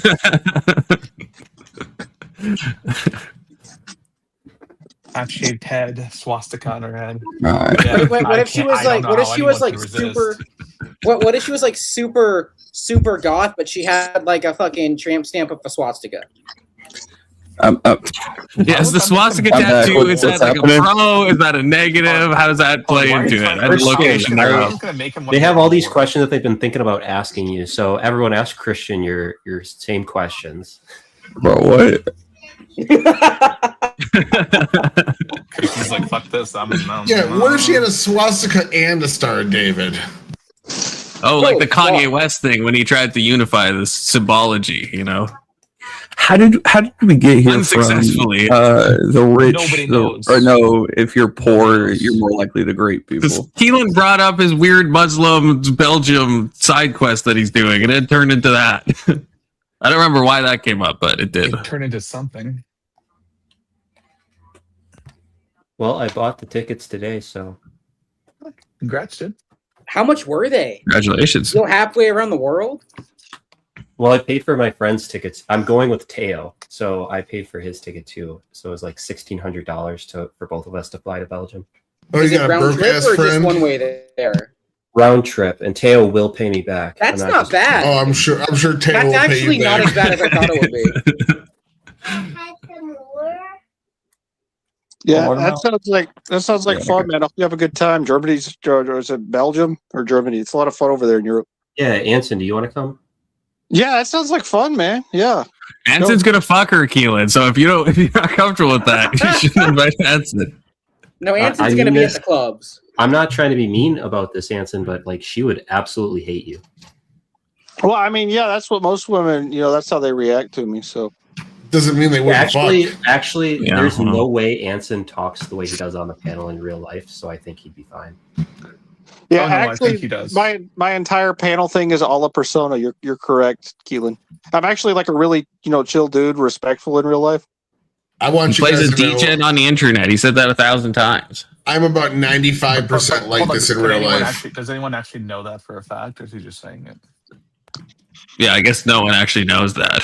Well, But somebody Wait, might. wait, hold on. Me, Anson, and None of young us, Christian, though. we're all supposed to link up eventually. So when the fuck's that going to You'll have to happen? tell us. You'll have to tell us. That's a weird meetup. You, young Christian Anson, I would have never guessed that wombo combo. But Tyler, you rarely say anything bad, so like, I don't. They just had me read the first That was paragraph. of Keelan. Lolita. Keelan's the one that donated for that, okay? I say some pretty bad shit. Confluence is like describing a schoolgirl who's 4'10" is the best prose ever written. I'm not, Keelan, if you know anything about literature, I'm not like the first one to say that is a good opening paragraph. That's like a common thing that's in like any literature 101 class. You said it was the best. What are you talking about? I said it's one of the best. It's one of the best. I don't think it's even one of the best. Well, I'm not the only one that thinks that is what I'm saying. If you look up like top 10 openers or whatever in books, you're going to get like 1984, which I think is overrated, the opener to that. You're going to get Lolita, you're going to get a few others, it's just it's one of those classic examples of like a fucking banger ass, intro to a book. I've asked Claude. Let's see what he says. I don't know. Claude might be too woke. Claude says 1984. Well, see, right so far. A Confederacy of Dunces. Never heard of it. A Tale of Two Cities. Oh, yeah, that's a good one. The Metamorphosis. Okay. Kafkaesque. Boo. Pride and Prejudice. Anna Karenina. Oh, yeah, that's good. Brighton Rock. Crazy Great pronunciation on that one, but that's fine. I don't know. Is it Brighton Rock? I don't know. No, I know. Anna Karenina. Oh, sorry. The Great Gatsby and Lonesome Dove are the top 10 it gave me. That's Claude. So woke coded. Let's ask Grok, okay? Yeah, someone try Grok.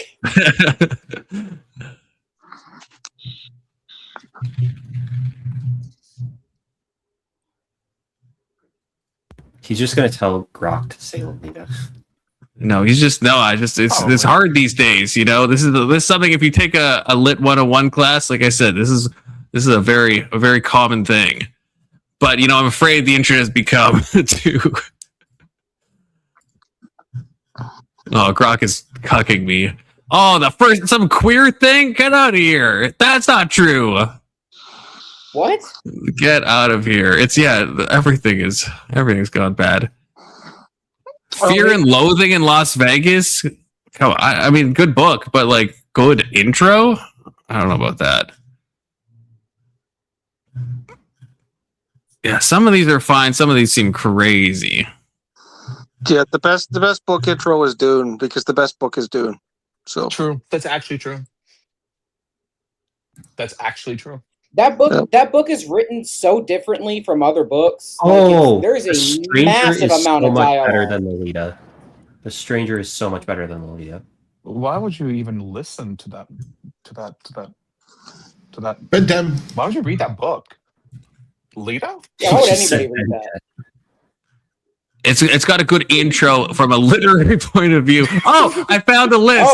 I found a the list. literary point of view. It is. Okay, I found a list. I did not type Lolita. You can even see my searches. Okay, I just typed in top 10 fiction intros. Okay, you can see top 10 fiction intros and then 25 best opening lines in literature. Hold on. We have Greg Levin's blog.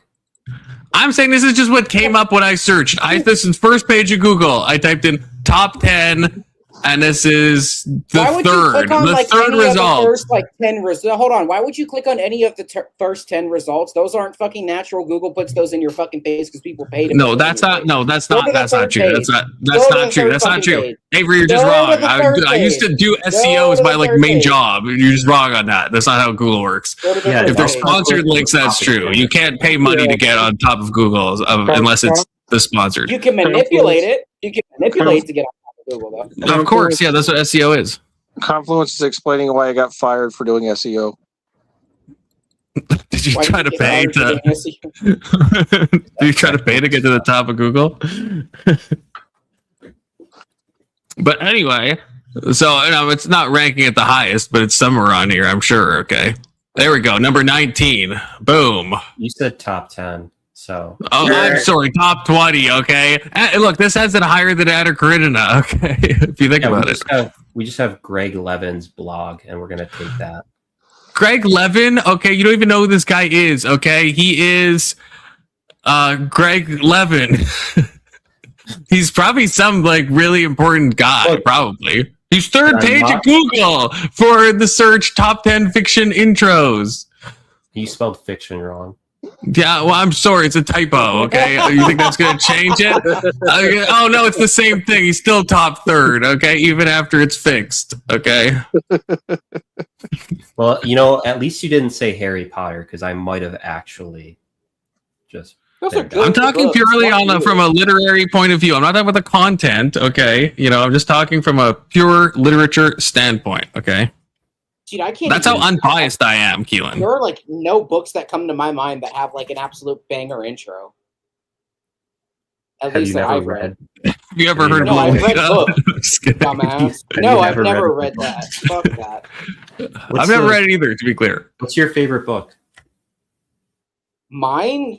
Name 10 books. Are we talking about series, or are we talking about give me your top 5. I don't care if it's a series or not. Probably Game of Thrones is number 1. I've read the whole series front to back, all 5 books, probably 5 times. Game of Thrones, hands down. When I was younger, I really liked the Artemis Fowl series. Disney completely fucked up that fucking movie. It should have been way more Avery, you're like a 14-year-old. You're like an actual 14-year-old. Aragon was good. Aragon was a good fucking series. Oh my god. This is all teen lit. I haven't read a whole lot. There's a lot of really good Star Wars books from the fucking expanded universe. A lot of them are really good. There's one about fucking Grand Admiral Thrawn and shit like that, and how he actually. Why would you fuck Grand Admiral? Why would you fuck Thrawn? I said, huh? What? You said there's one about fucking Grand Admiral Thrawn. Not that's on his fanfic. It was Tarkin. It was Tarkin. It was Tarkin. It was a book about his backstory and his upbringing and shit. That was a really good backstory. One. No, it was actually you fucking. You almost. I almost baited you into TOSing my own channel. Dune is obviously a really good series. I've only read the first 3 books, so I haven't gotten all of them. Those books are written very differently from a lot of other ones. There is a massive amount of dialogue in comparison to other books in Dune, or in comparison to other books. Like Dune is just full of fucking dialogue. Most of it is in his head. Yeah, really? It's internal. It's internal dialogue is what it is. That's why it's so hard to make a movie out of it. Yeah. No, there's more dialogue in those books than the average book, though. I don't think that's true. I think most of it is like. I mean, I do. Themselves. I mean, internal dialogue is still a subset of dialogue, perhaps. Okay. It's visual internal What else dialogue. off the top of my head? Remember, I've given y'all 4? It's the 5th one. It's got the Expanse series. The Expanse series is really good, and then the Keiko series is really good. The Dark Run trilogy, that's a pretty good one. This is like literally all sci-fi and teen lit. That's the 2 categories you've named, Avery, which is Sci-fi fine. It's and 2026. Sci-fi and teen what? lit, like What teen does that literature. Well, Like Aragon, literature I made loved for Aragon when teens I and was a young kid. adults. I haven't read fucking There's no Aragon shame in that. 15 years. The Game of Thrones Expanse? isn't teen literature. Also, Artemis Fowl, I haven't read that since like middle school too. So fuck off. So Sorry. it's still good books. I'm just saying a couple of your books are teen lit. Hold on. The StarCraft books are fucking great. I have read some of the StarCraft books. I will say I have read some of the StarCraft books. Shit. What else? There's been a couple of really good Star Trek books that I've read. Ever read The Wheel of Time, Avery? Yes. Actually, Confluence. Hold on. I have the trilogy right here, bitch.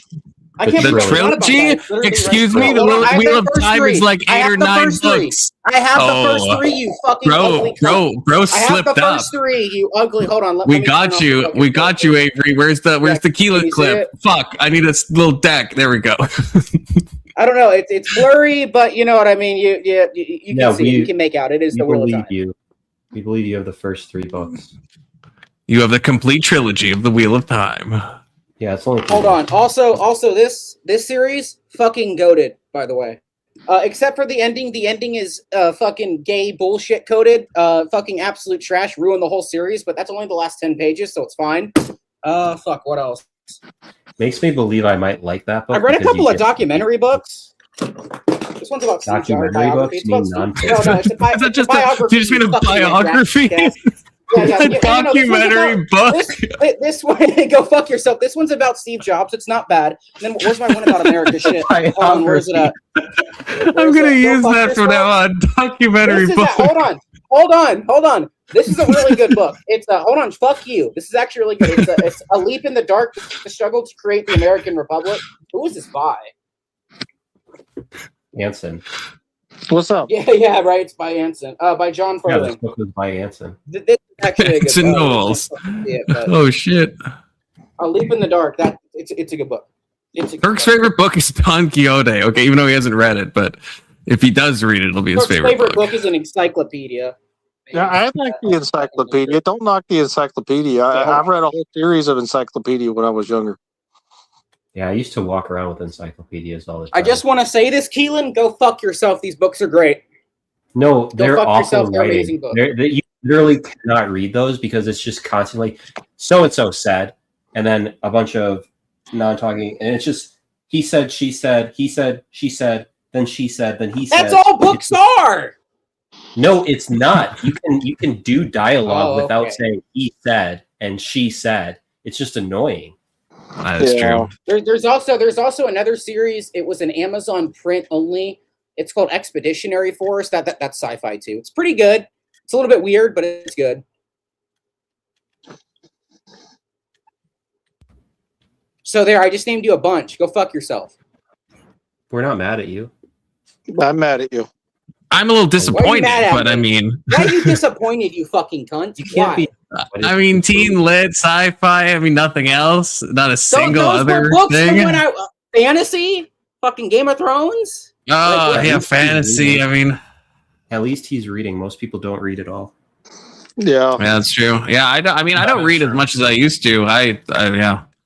Oh, I've also read The number of books has gone down logarithmically over the years. I've read The Shining. I've read Doctor Strange. What other Stephen King book have I read? Fuck, there's like 3 more that I've read. Have you read The Stand? That's his best book. Yes, I have read it. I've read like probably 20 Stephen King books, and I've never read The Stand, which I know is crazy. I read what book was the short story The Mist? What that wasn't a big one. You know what I'm talking about, though, right? I did not like that movie, though. Was that under his like pseudonym Richard great. Bachman? What are you talking? No, I don't think it was. Because he had great short stories under Richard Bachman. I just hated it. Hey, cool kid, Kirk. Why? From the movie or like the other ending? The Mist. Because the one in the short story is different. So you know the part where they pull. Oh, it's just called The Mist. I guess that makes sense. Wait, I am actually. That's the ending of the short story. That's the ending of the short story. So Stephen King even said that they outdid the ending on the movie. So fuck you, Alexander. No, I know. The ending was great. I didn't like it. I guess if that's the kind of endings you enjoy. Myself personally, I've lived too many of those. So we know Kirk likes nonfiction books a lot, but Kirk, I'm wondering, what are your favorite fiction books? I like Kafka's Metamorphosis. I hate that. It's got a banger intro. Great. Oh my god. Kirk just read that though. Okay, he just read it, which is fine, but you know. Yeah, but he liked it. That means that he's actually goated. If you like Kafka, you're the best. Yeah. I forgot I had this. What is that? It's the Son of Neptune. It's the fucking Percy Jackson, the Olympian series. I reread it like 5 years ago. Ender's Game is a good book too. You know what? Speaking of books within reading distance, okay? Anyone fuck with this guy? Hit you with some heavy material. Carlos Castaneda. Anyone? Anyone? Is that like a murder mystery? Carlos Castaneda? Murder mystery. Oh, there's got to be someone. There's got to be someone in chat who knows Carlos Castaneda. There's nobody. Nobody gives a shit. How about you someone in chat. Just tell us who he is. Carlos Castaneda. No. It's thank God. It's in the boundaries of like fiction and nonfiction. It's presented as nonfiction. People doubt it. It's a guy who goes to Mexico and meets a spiritual shaman guy named Don Juan, and it's about like his lessons and what he was taught. And he wrote a whole like bunch of these books. He did his thesis on this, like he got an anthropology degree on it. But then a bunch of people question, did Don Juan even exist? Was this just like made up? Did the details match up? And it's presented as like a non-fictional account, but some people call it fiction. But Journey to Ixtalan is one of the best books I've ever read in my life, and it's by Carlos Castaneda. I looked him up on Wikipedia. You know what series I haven't read, but I want to read so bad? The Foundation series by Isaac Asimov. I want to read that so bad. Okay. Asimov. Okay, so Avery, all of the books you listed off were very soft sci-fi, and the Foundation series is hard sci-fi, so I think you'd be bored by it. The Expanse is borderline hard sci-fi. What are you talking about? No, it's not. It's borderline hard sci-fi. The Expanse might as well be fantasy. Kirk, you should read Journey to Ixtalan. It'll change your life, okay? By Carlos Castaneda. It's a very short book. It's not long, Kirk. Change your life, guaranteed. Is it Dune hard sci-fi? I fucking enjoyed those books. Well, the first three. Dune is also kind of fantasy. I don't like Dune is a good sci-fi book, but I wouldn't consider it hard sci-fi. I don't know if Anson disagrees. Well, now I'm gonna have to buy this just to say fuck you. I don't really care what it's classified as. It's just a good book.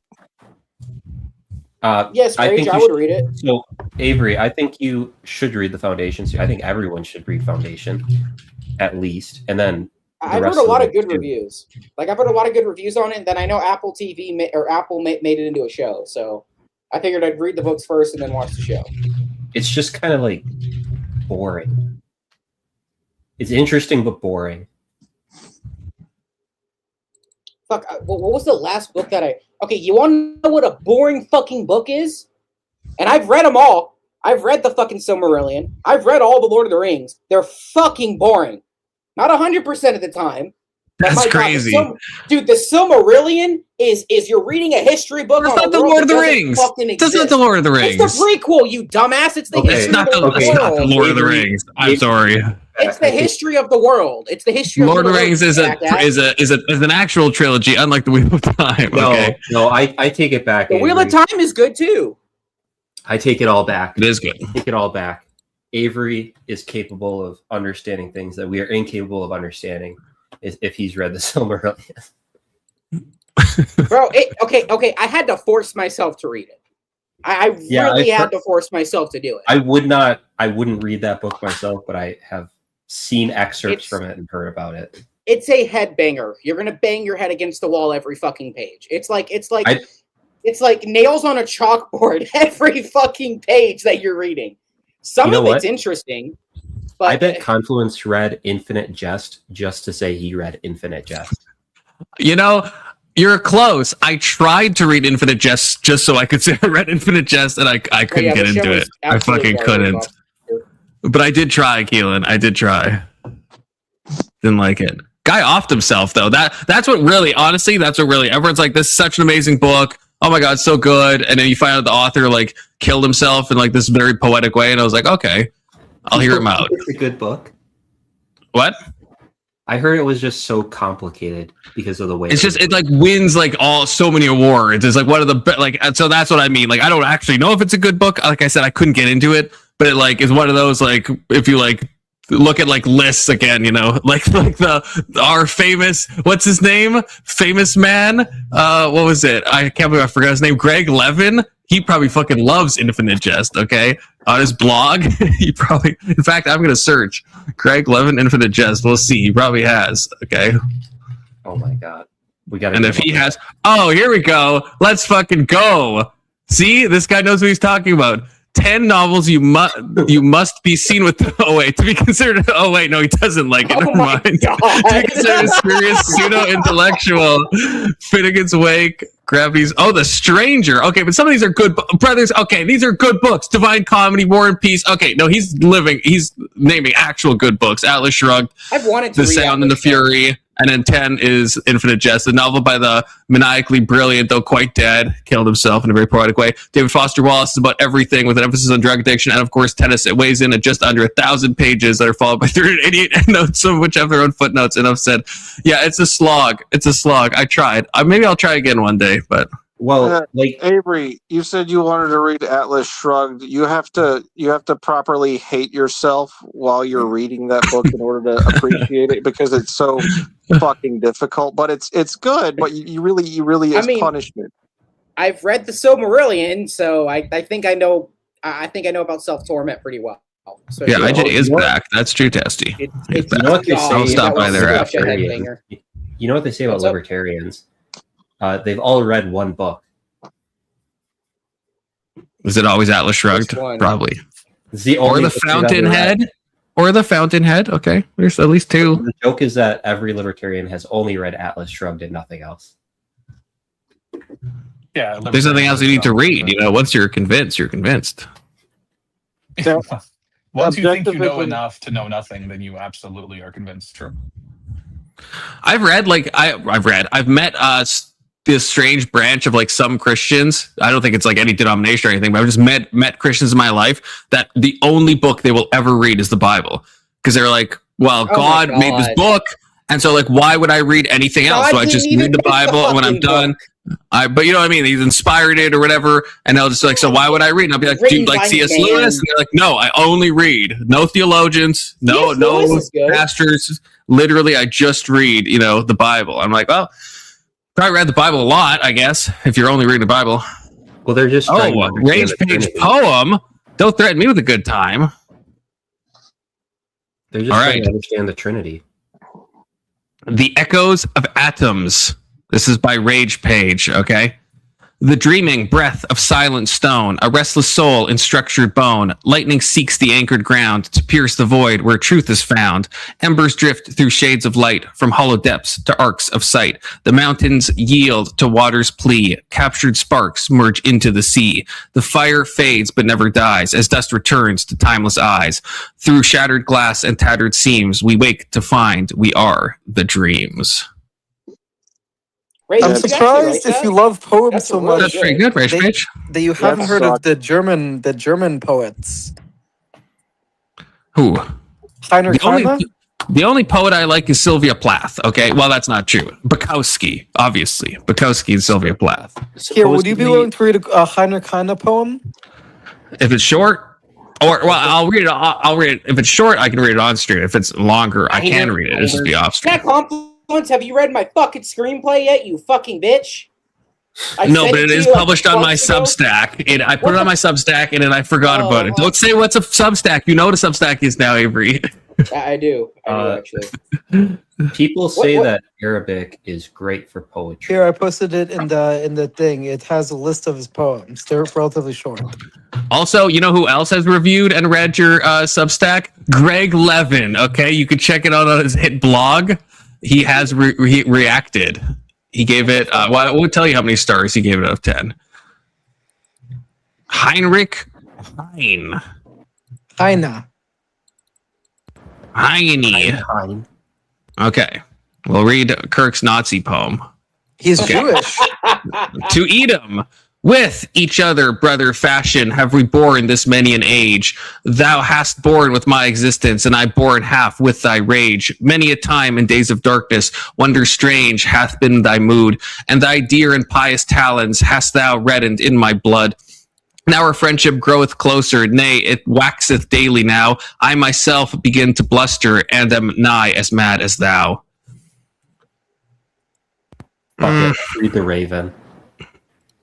Yeah, I'm not. No, I don't. It doesn't hit me. It doesn't hit me, Kirk. Also, I mean, why are you saying it's a Nazi poem when he's Jewish?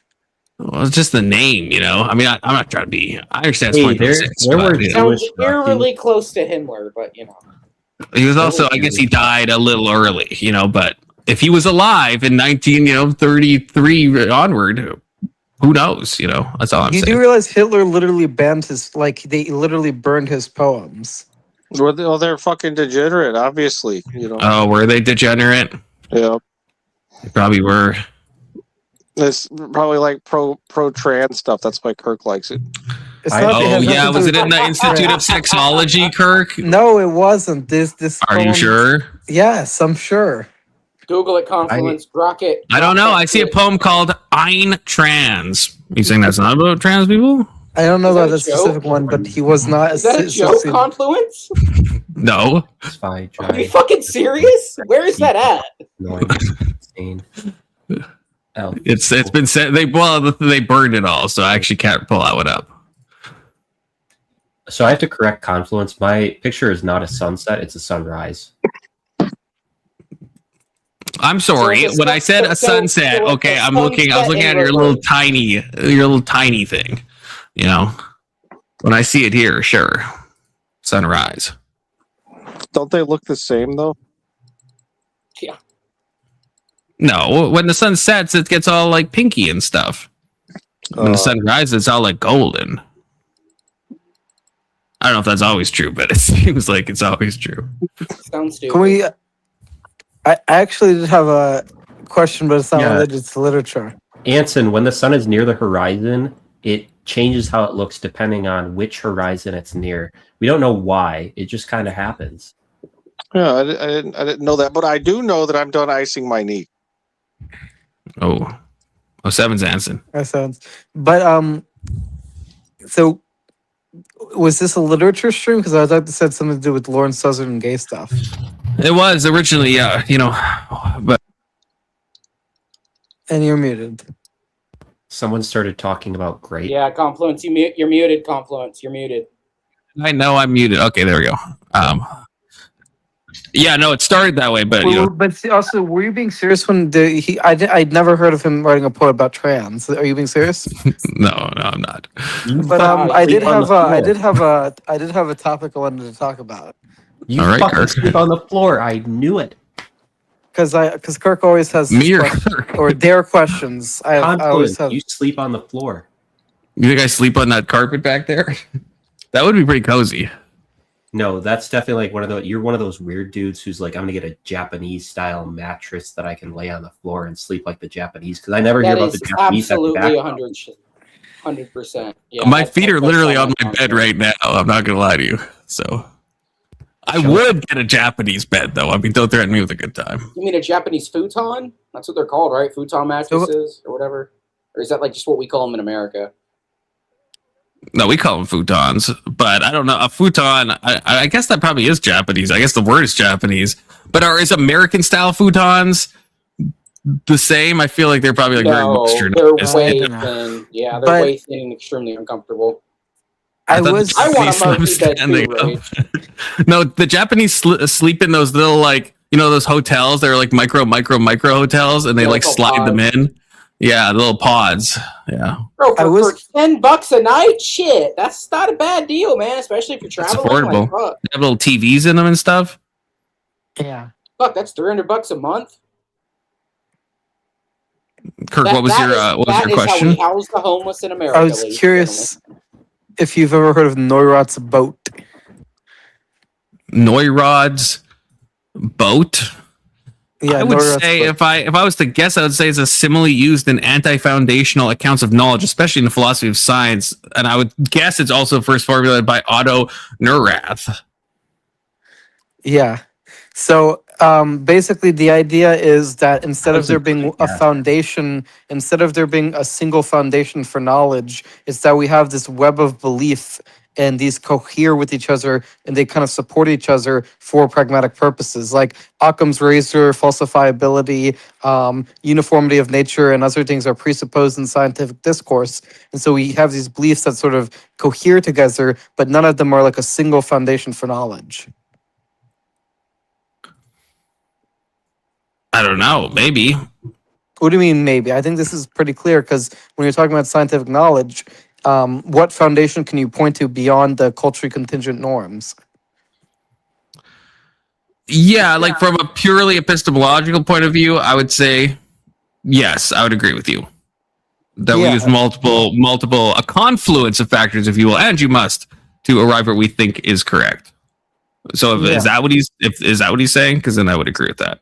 So Neurot's boat is saying that there is multiple things for that there is no privileged like one source of knowledge, but rather the source of knowledge is rather the confluence as a whole of the things that we use to make up our scientific and general knowledge systems.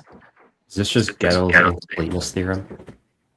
No, because that's specifically sort of about provability in formal systems. This is about the philosophy of science. Yeah, it's similar conclusions. I mean, conceptually. Kirk, how do you feel about this advice? And Testes even lowered the ante. Last time he told you to finger a random chick consensually, he clarified it. That was party. Now he's just saying you just got to touch a boob, but he's even clarifying it can just be one boob. I'm more of an ass man. Okay, well, fingers can go inside all kinds of places, Kirk. Well, so, I mean, Kirk, what if I told you that your preference of boobs or ass is correlated with like wealth? Poorer people like bigger asses, whereas richer people like bigger breasts. Oh, right. It was a Denny's bathroom. That's right. A Denny's bathroom. You can answer either question, Kirk. The finger chick in Denny's bathroom, or Keelan's tying socioeconomic status to the love of either tits or ass. I'm not familiar with the socioeconomic stuff, but I would say Neurot's boat is that that wasn't one of the options. Kirk, are you rich or poor? No, I'm actually upper middle class.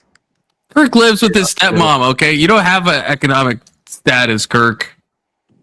What's your credit score? How many houses do you own? I'm upper middle class.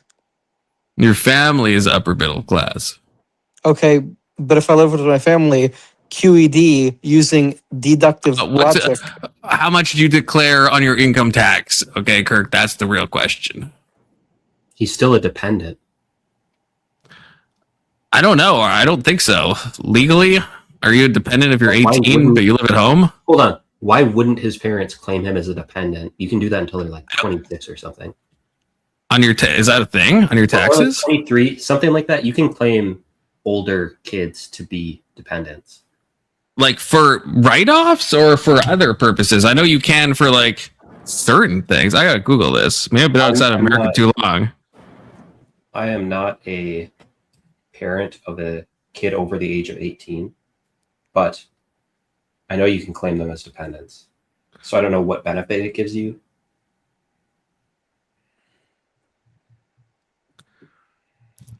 Yeah, there is something. I'm looking it up. There is something. They have to be a full-time. Kirk, are you a full-time student? No. Well, what do you mean by full-time? I'm having summer break, but during the year I was. Oh, well, that's full-time. Like you went to school full-time for at least 5 months. Yes. Like 30 credit hours, let's say. Yeah. Okay, yeah, then you're a full-time student. Yeah, it doesn't mean you can't take summer off. It's because it's a tax So then, write-off. and your parents, so you're under 24, and your parents definitely provide more than 50% of your total financial support, and you they live probably with provide them for more than half the year, and you're disabled Not disabled. because of the autism stuff. No, I'm just kidding. That's the second criteria thing. We don't have to meet that one. But yeah, no, I guess Kirk, you would be able to be claimed as a dependent. I don't know if that ergo means Kirk is, upper middle class. I'm not sure. I'm not sure if I accept that. It means his family is upper middle class. Let's get that clear. Sorry, do you not consider Their family? Do you not consider the kids of a family that's upper middle class to be also upper middle class? Yeah, I mean, Once you're they're playing word 18, games. I don't know. Once they're 18, I'm not sure if I would. Okay, so all we care about in this scenario is that they're claimed as a dependent. Yeah, he is. Yeah, he They're the can one be that claimed as a asked. dependent.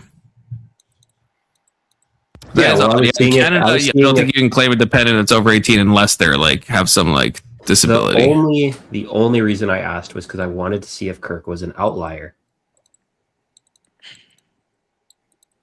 Wait, in which way? In which way? Outlier. Because he said he's an ass man.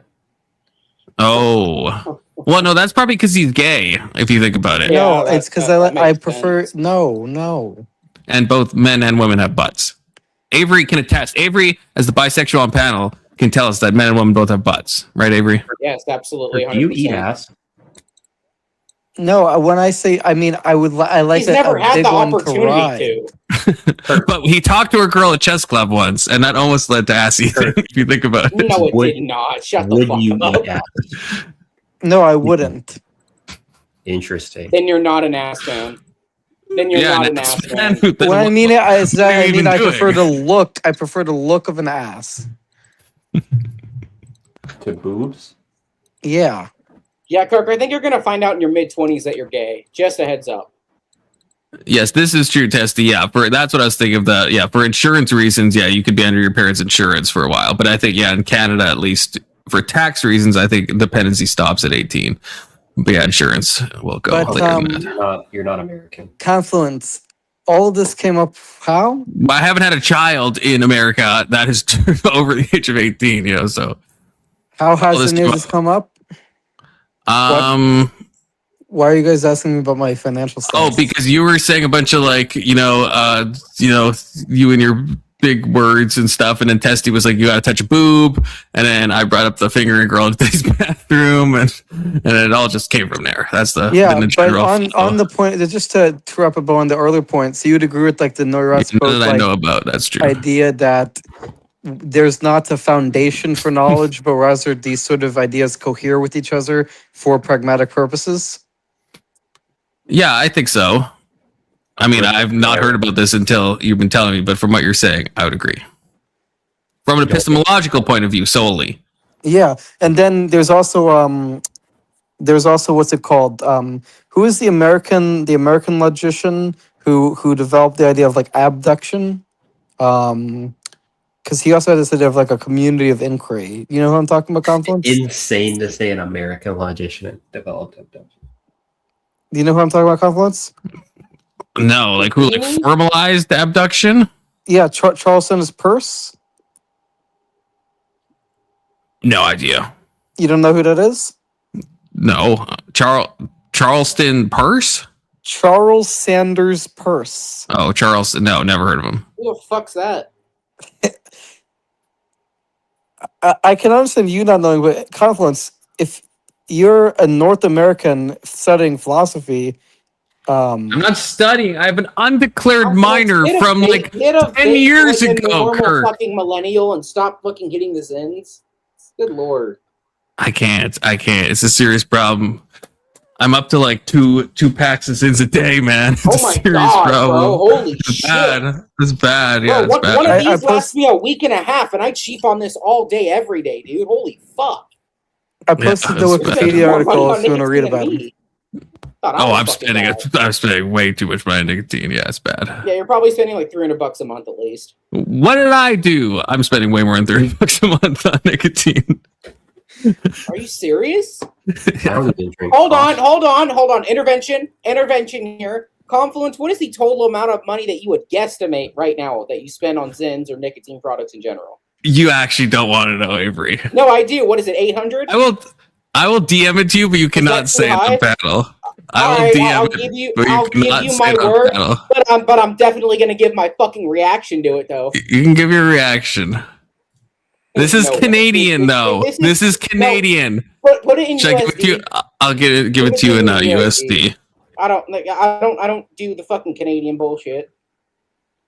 What are they called up there? Okay, let me just calculate it. Okay, I'm just trying to see if this is right. So, Confluence, show them the picture that I sent you, and this is the reason why television is fucking gay. This is the reason.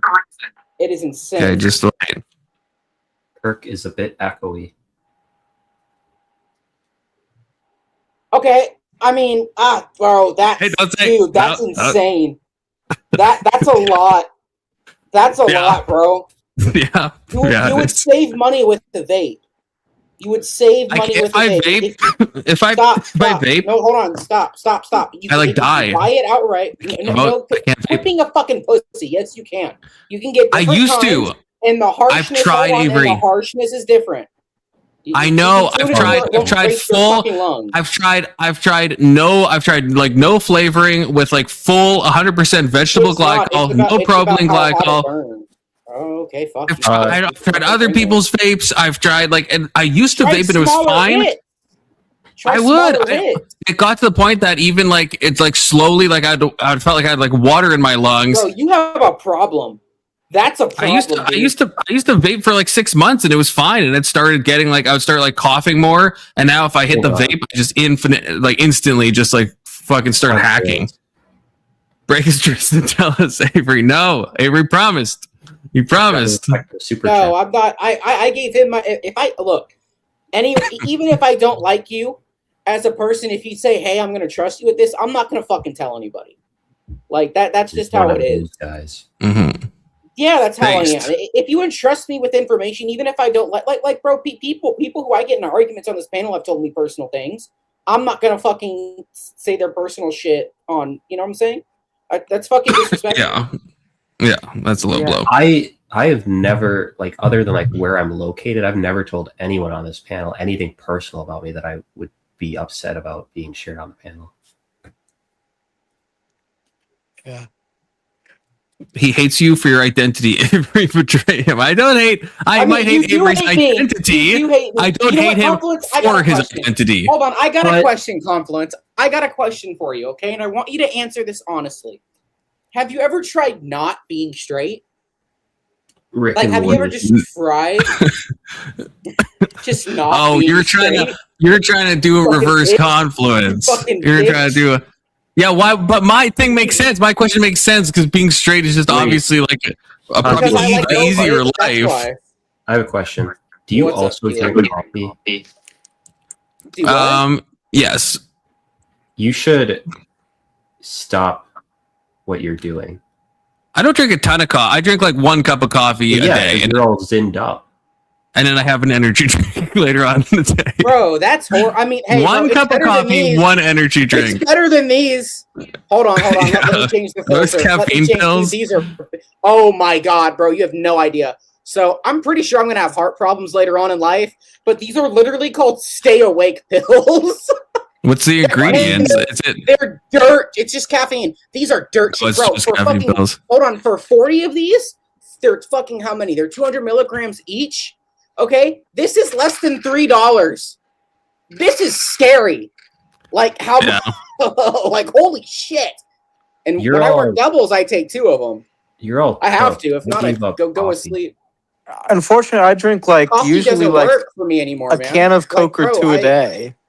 Dude, Keelan, coffee does not do shit for me anymore. Dude, I used to have a French press. I used to be all into this shit. I used to spend hundreds. Yeah, 200 milligrams is a lot. Bro, I take 400. I should twice a fucking day. I should probably drink less Coca-Cola. Crazy. I mean, bro, in May, I actually made dude, I was working 60, 70 hour work weeks in May, and I made over $4,000 that month. So I mean, I'm taking it slower now, but bro, dude, there was like Sally understands. But, the problem is ever since I started my like 9 to 5, I've just my Zyn appetite has just gone way up. No, dude, look. Well, hey, is that almost over? By the way, like how many? No, I announced this. I announced this. Conflict's got a promotion, so. So you're staying with them? I'm staying with them at least for now. At least for now. Not okay, like cool, it's still a contract, but it's a longer contract and it's more money. So. Okay, I mean that's good. Yeah. Wait, if I understand, you should stop drinking the soda because if you like ever feel bloated or something, that's usually what it helps with. But don't fall into the pit of coffee despair because you'll end up having 200 milligram caffeine pills or taking a Zyn every 5 minutes. So just don't have caffeine in them. Hitting your vape 3 times every minute. So stimulants. Keelan? Fukushima's Keelan? Kirk, that is actually yes. I'm talking about continuing. Kirk, that is actually genuinely good advice, by the way. Well, okay, look, Keelan, the reason why I have these is because I was working 14-hour days, like 5-6 days a week, and I couldn't physically, bro. Like it's damn near impossible to do that on just fucking raw fucking like. Will. Yeah, it really is. I mean that's fair. You gotta get a job where you don't have to do that. Well, I have 2 jobs, so. You gotta have one job. I mean, yeah, but see, Keelan, look, dude, here's the thing. Like, I have finally, I've learned my lesson of I am better off with my other job knowing that if y'all don't want me here, fuck you, I can go make money elsewhere. And it has worked.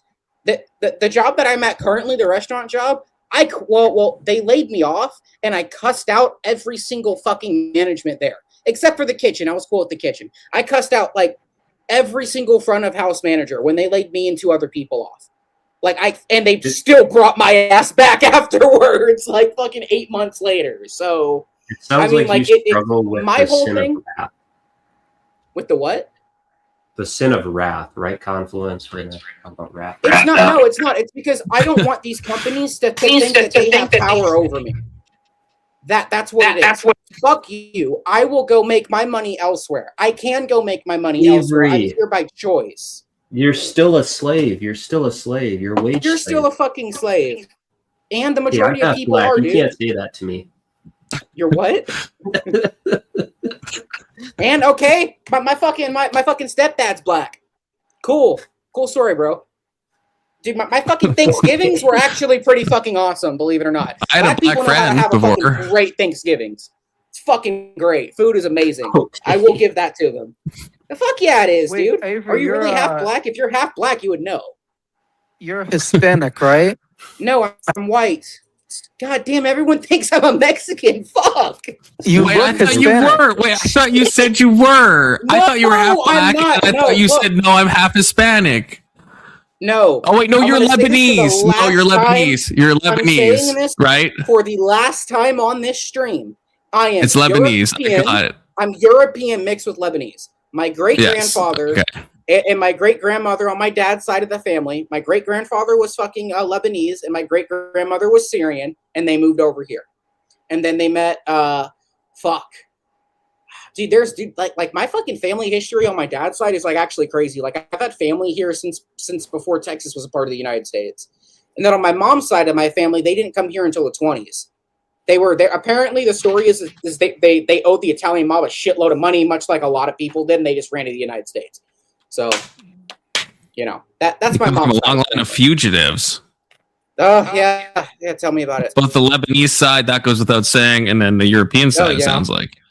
Yeah, 100%.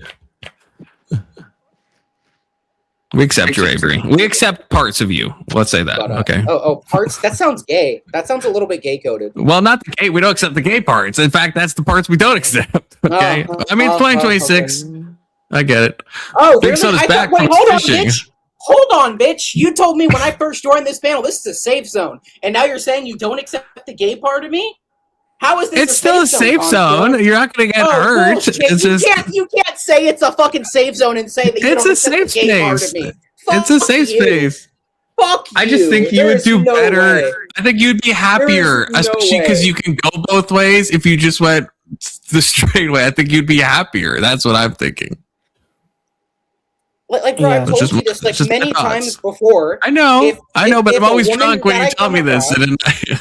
Are you drunk right now? No. Okay, cool. So I'm going to tell you this for the last time, you fucking cocksucking bitch. All right, look. If in the future that I just so happen to find a woman that I love, yeah, I'm completely open to having a fucking family. No problem with it. No problem with it. Okay. You should just have that instead of no problem. It should be like, that's the path I'm going down. No, that's my only. Otherwise, I agree. But listen, Avery, if you want to marry a man, you could also try this. You could also try this strategy. Break the day away. Okay, look. See, I don't understand. Like, I'm not religious. I can't begin to tell you guys how many times I prayed to God, begging to like make yourself known to me, like on my hands and knees, bawling.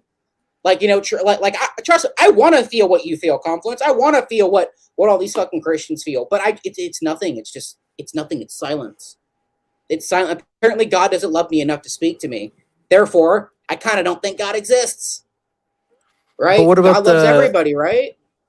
The different arguments by the theologians, right? There's other arguments other than personal revelation. Like, hold on, Avery, you're thinking about this the wrong way, because when you talk to Confluence, you're like, I wish I could feel the way that you feel when you think about God. You're cucking yourself. No, it's not when you think about God. It's not. That's not what I mean. Like everyone says, oh no, when you're in the church, you feel the spiritual presence. You feel the body of God. You this that. It's always been. Dude, I grew up in the fucking church, dude. Keelan, I literally from the time I was a baby, okay. I've been baptized like 3 different fucking times. I went to church every Sunday. I went to youth group every Wednesday. I was going to church twice a fucking week up until I was 14. Never felt any of it. Never believed in any of it. Okay. So my point was going to be that Confluence's faith in God isn't absolute.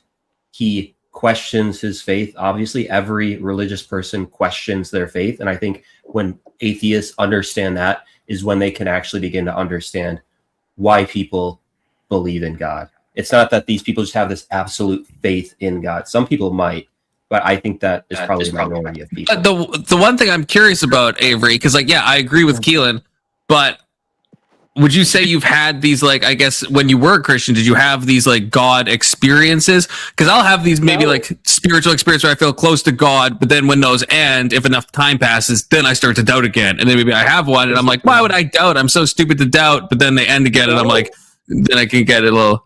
But you're saying you've never had that? No, and then part of that is also the mysticism of it too, man. Like, I just don't believe that some of the things in the Bible fucking happen.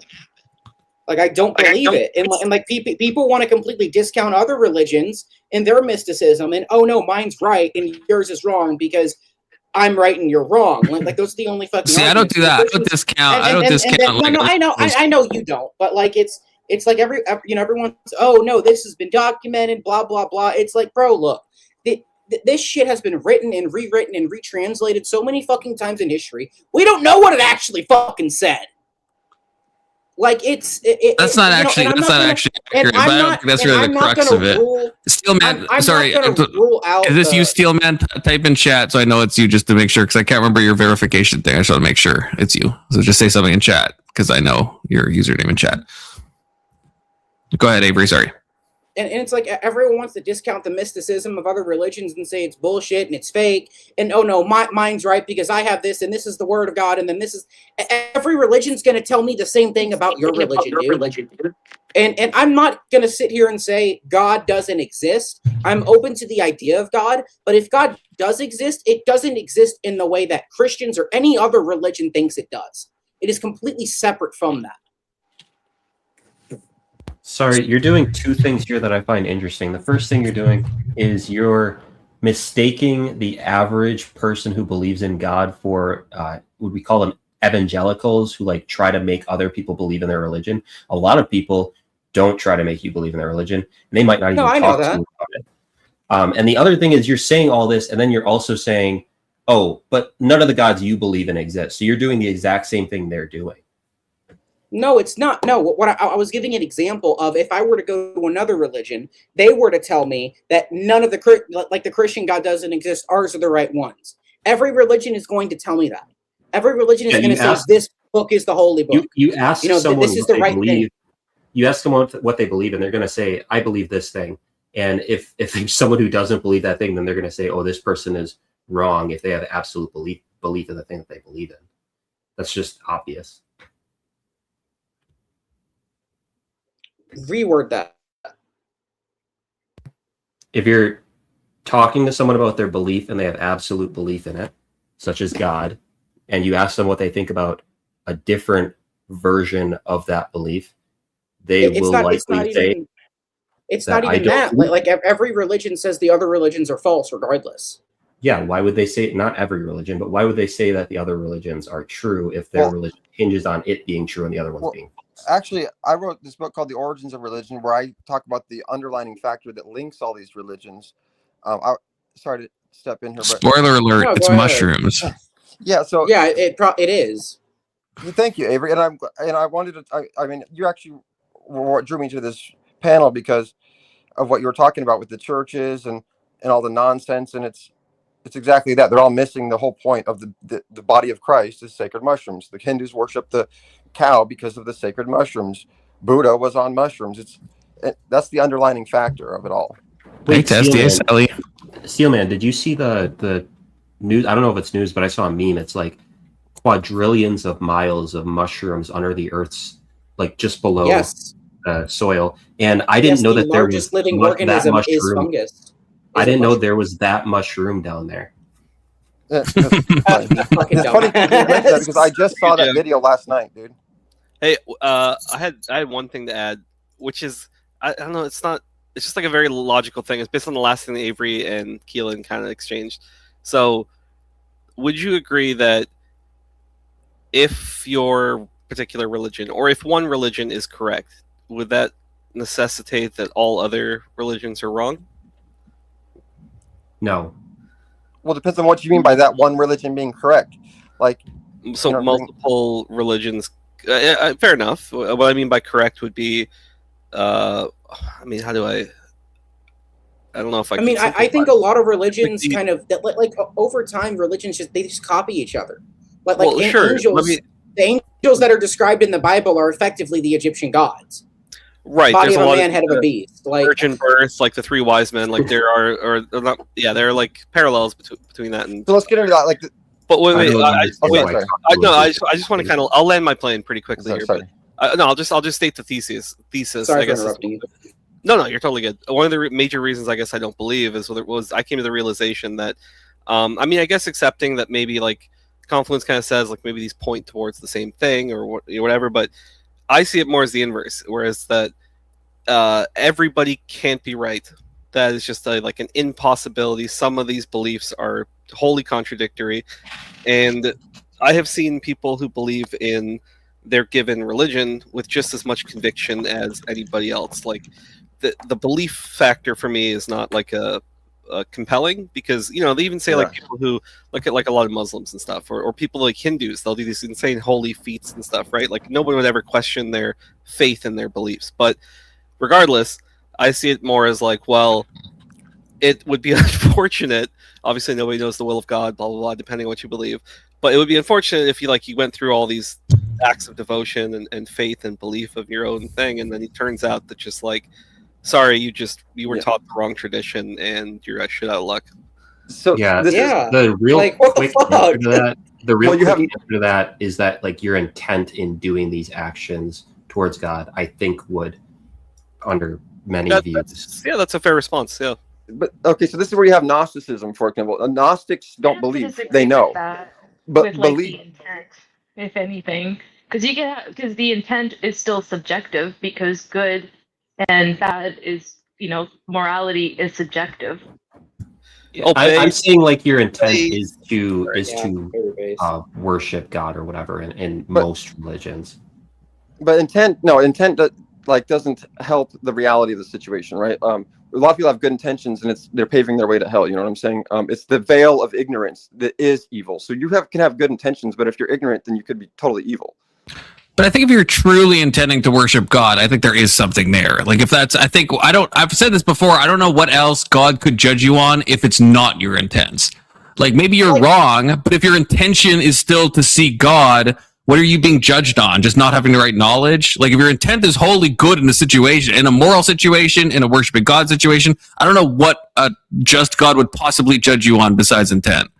Well, Scripture says that you will be measured by by your own. Oh, what's that verse? You will be judged by like your own measure. So let me find it. Well, this is based on one specific religion, and it doesn't respond to the point that people have a religion in their life based on where they're born.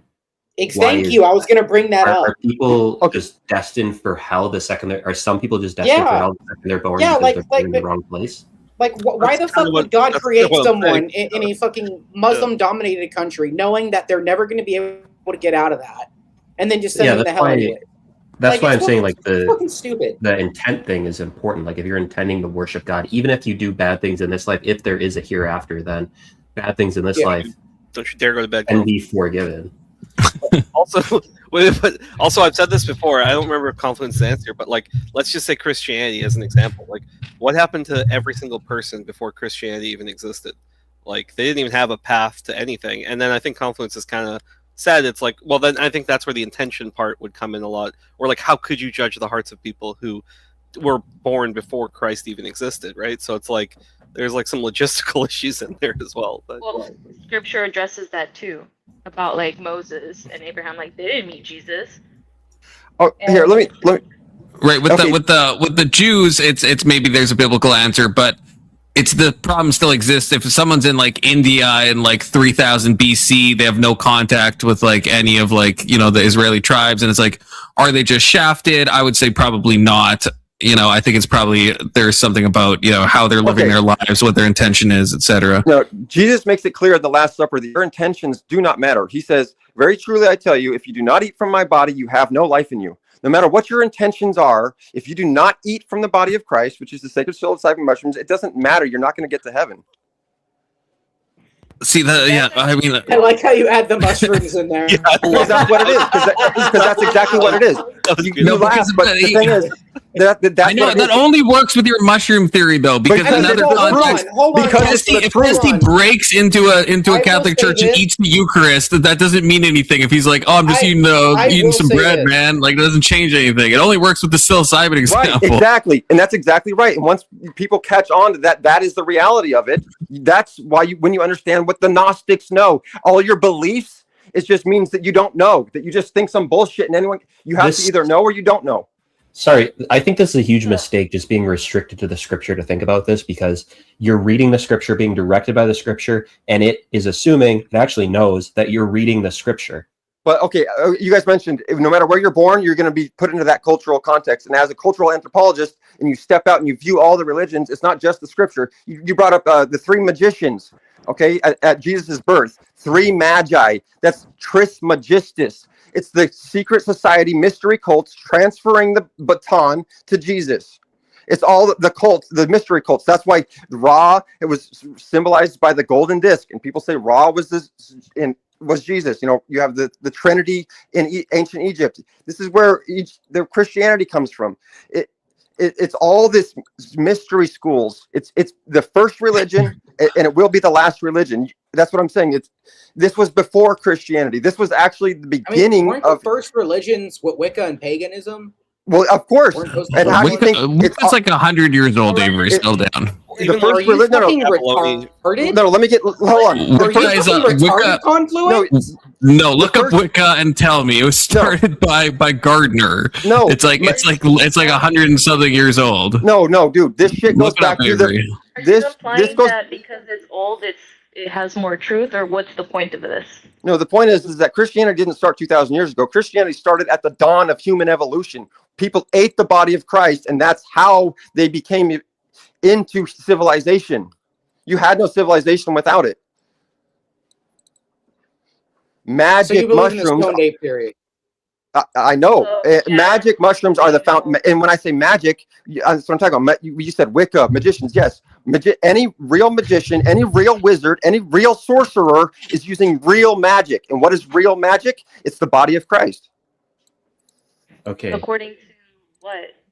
to, well, I mean, we could get into it, but it's according to the facts, according to reality.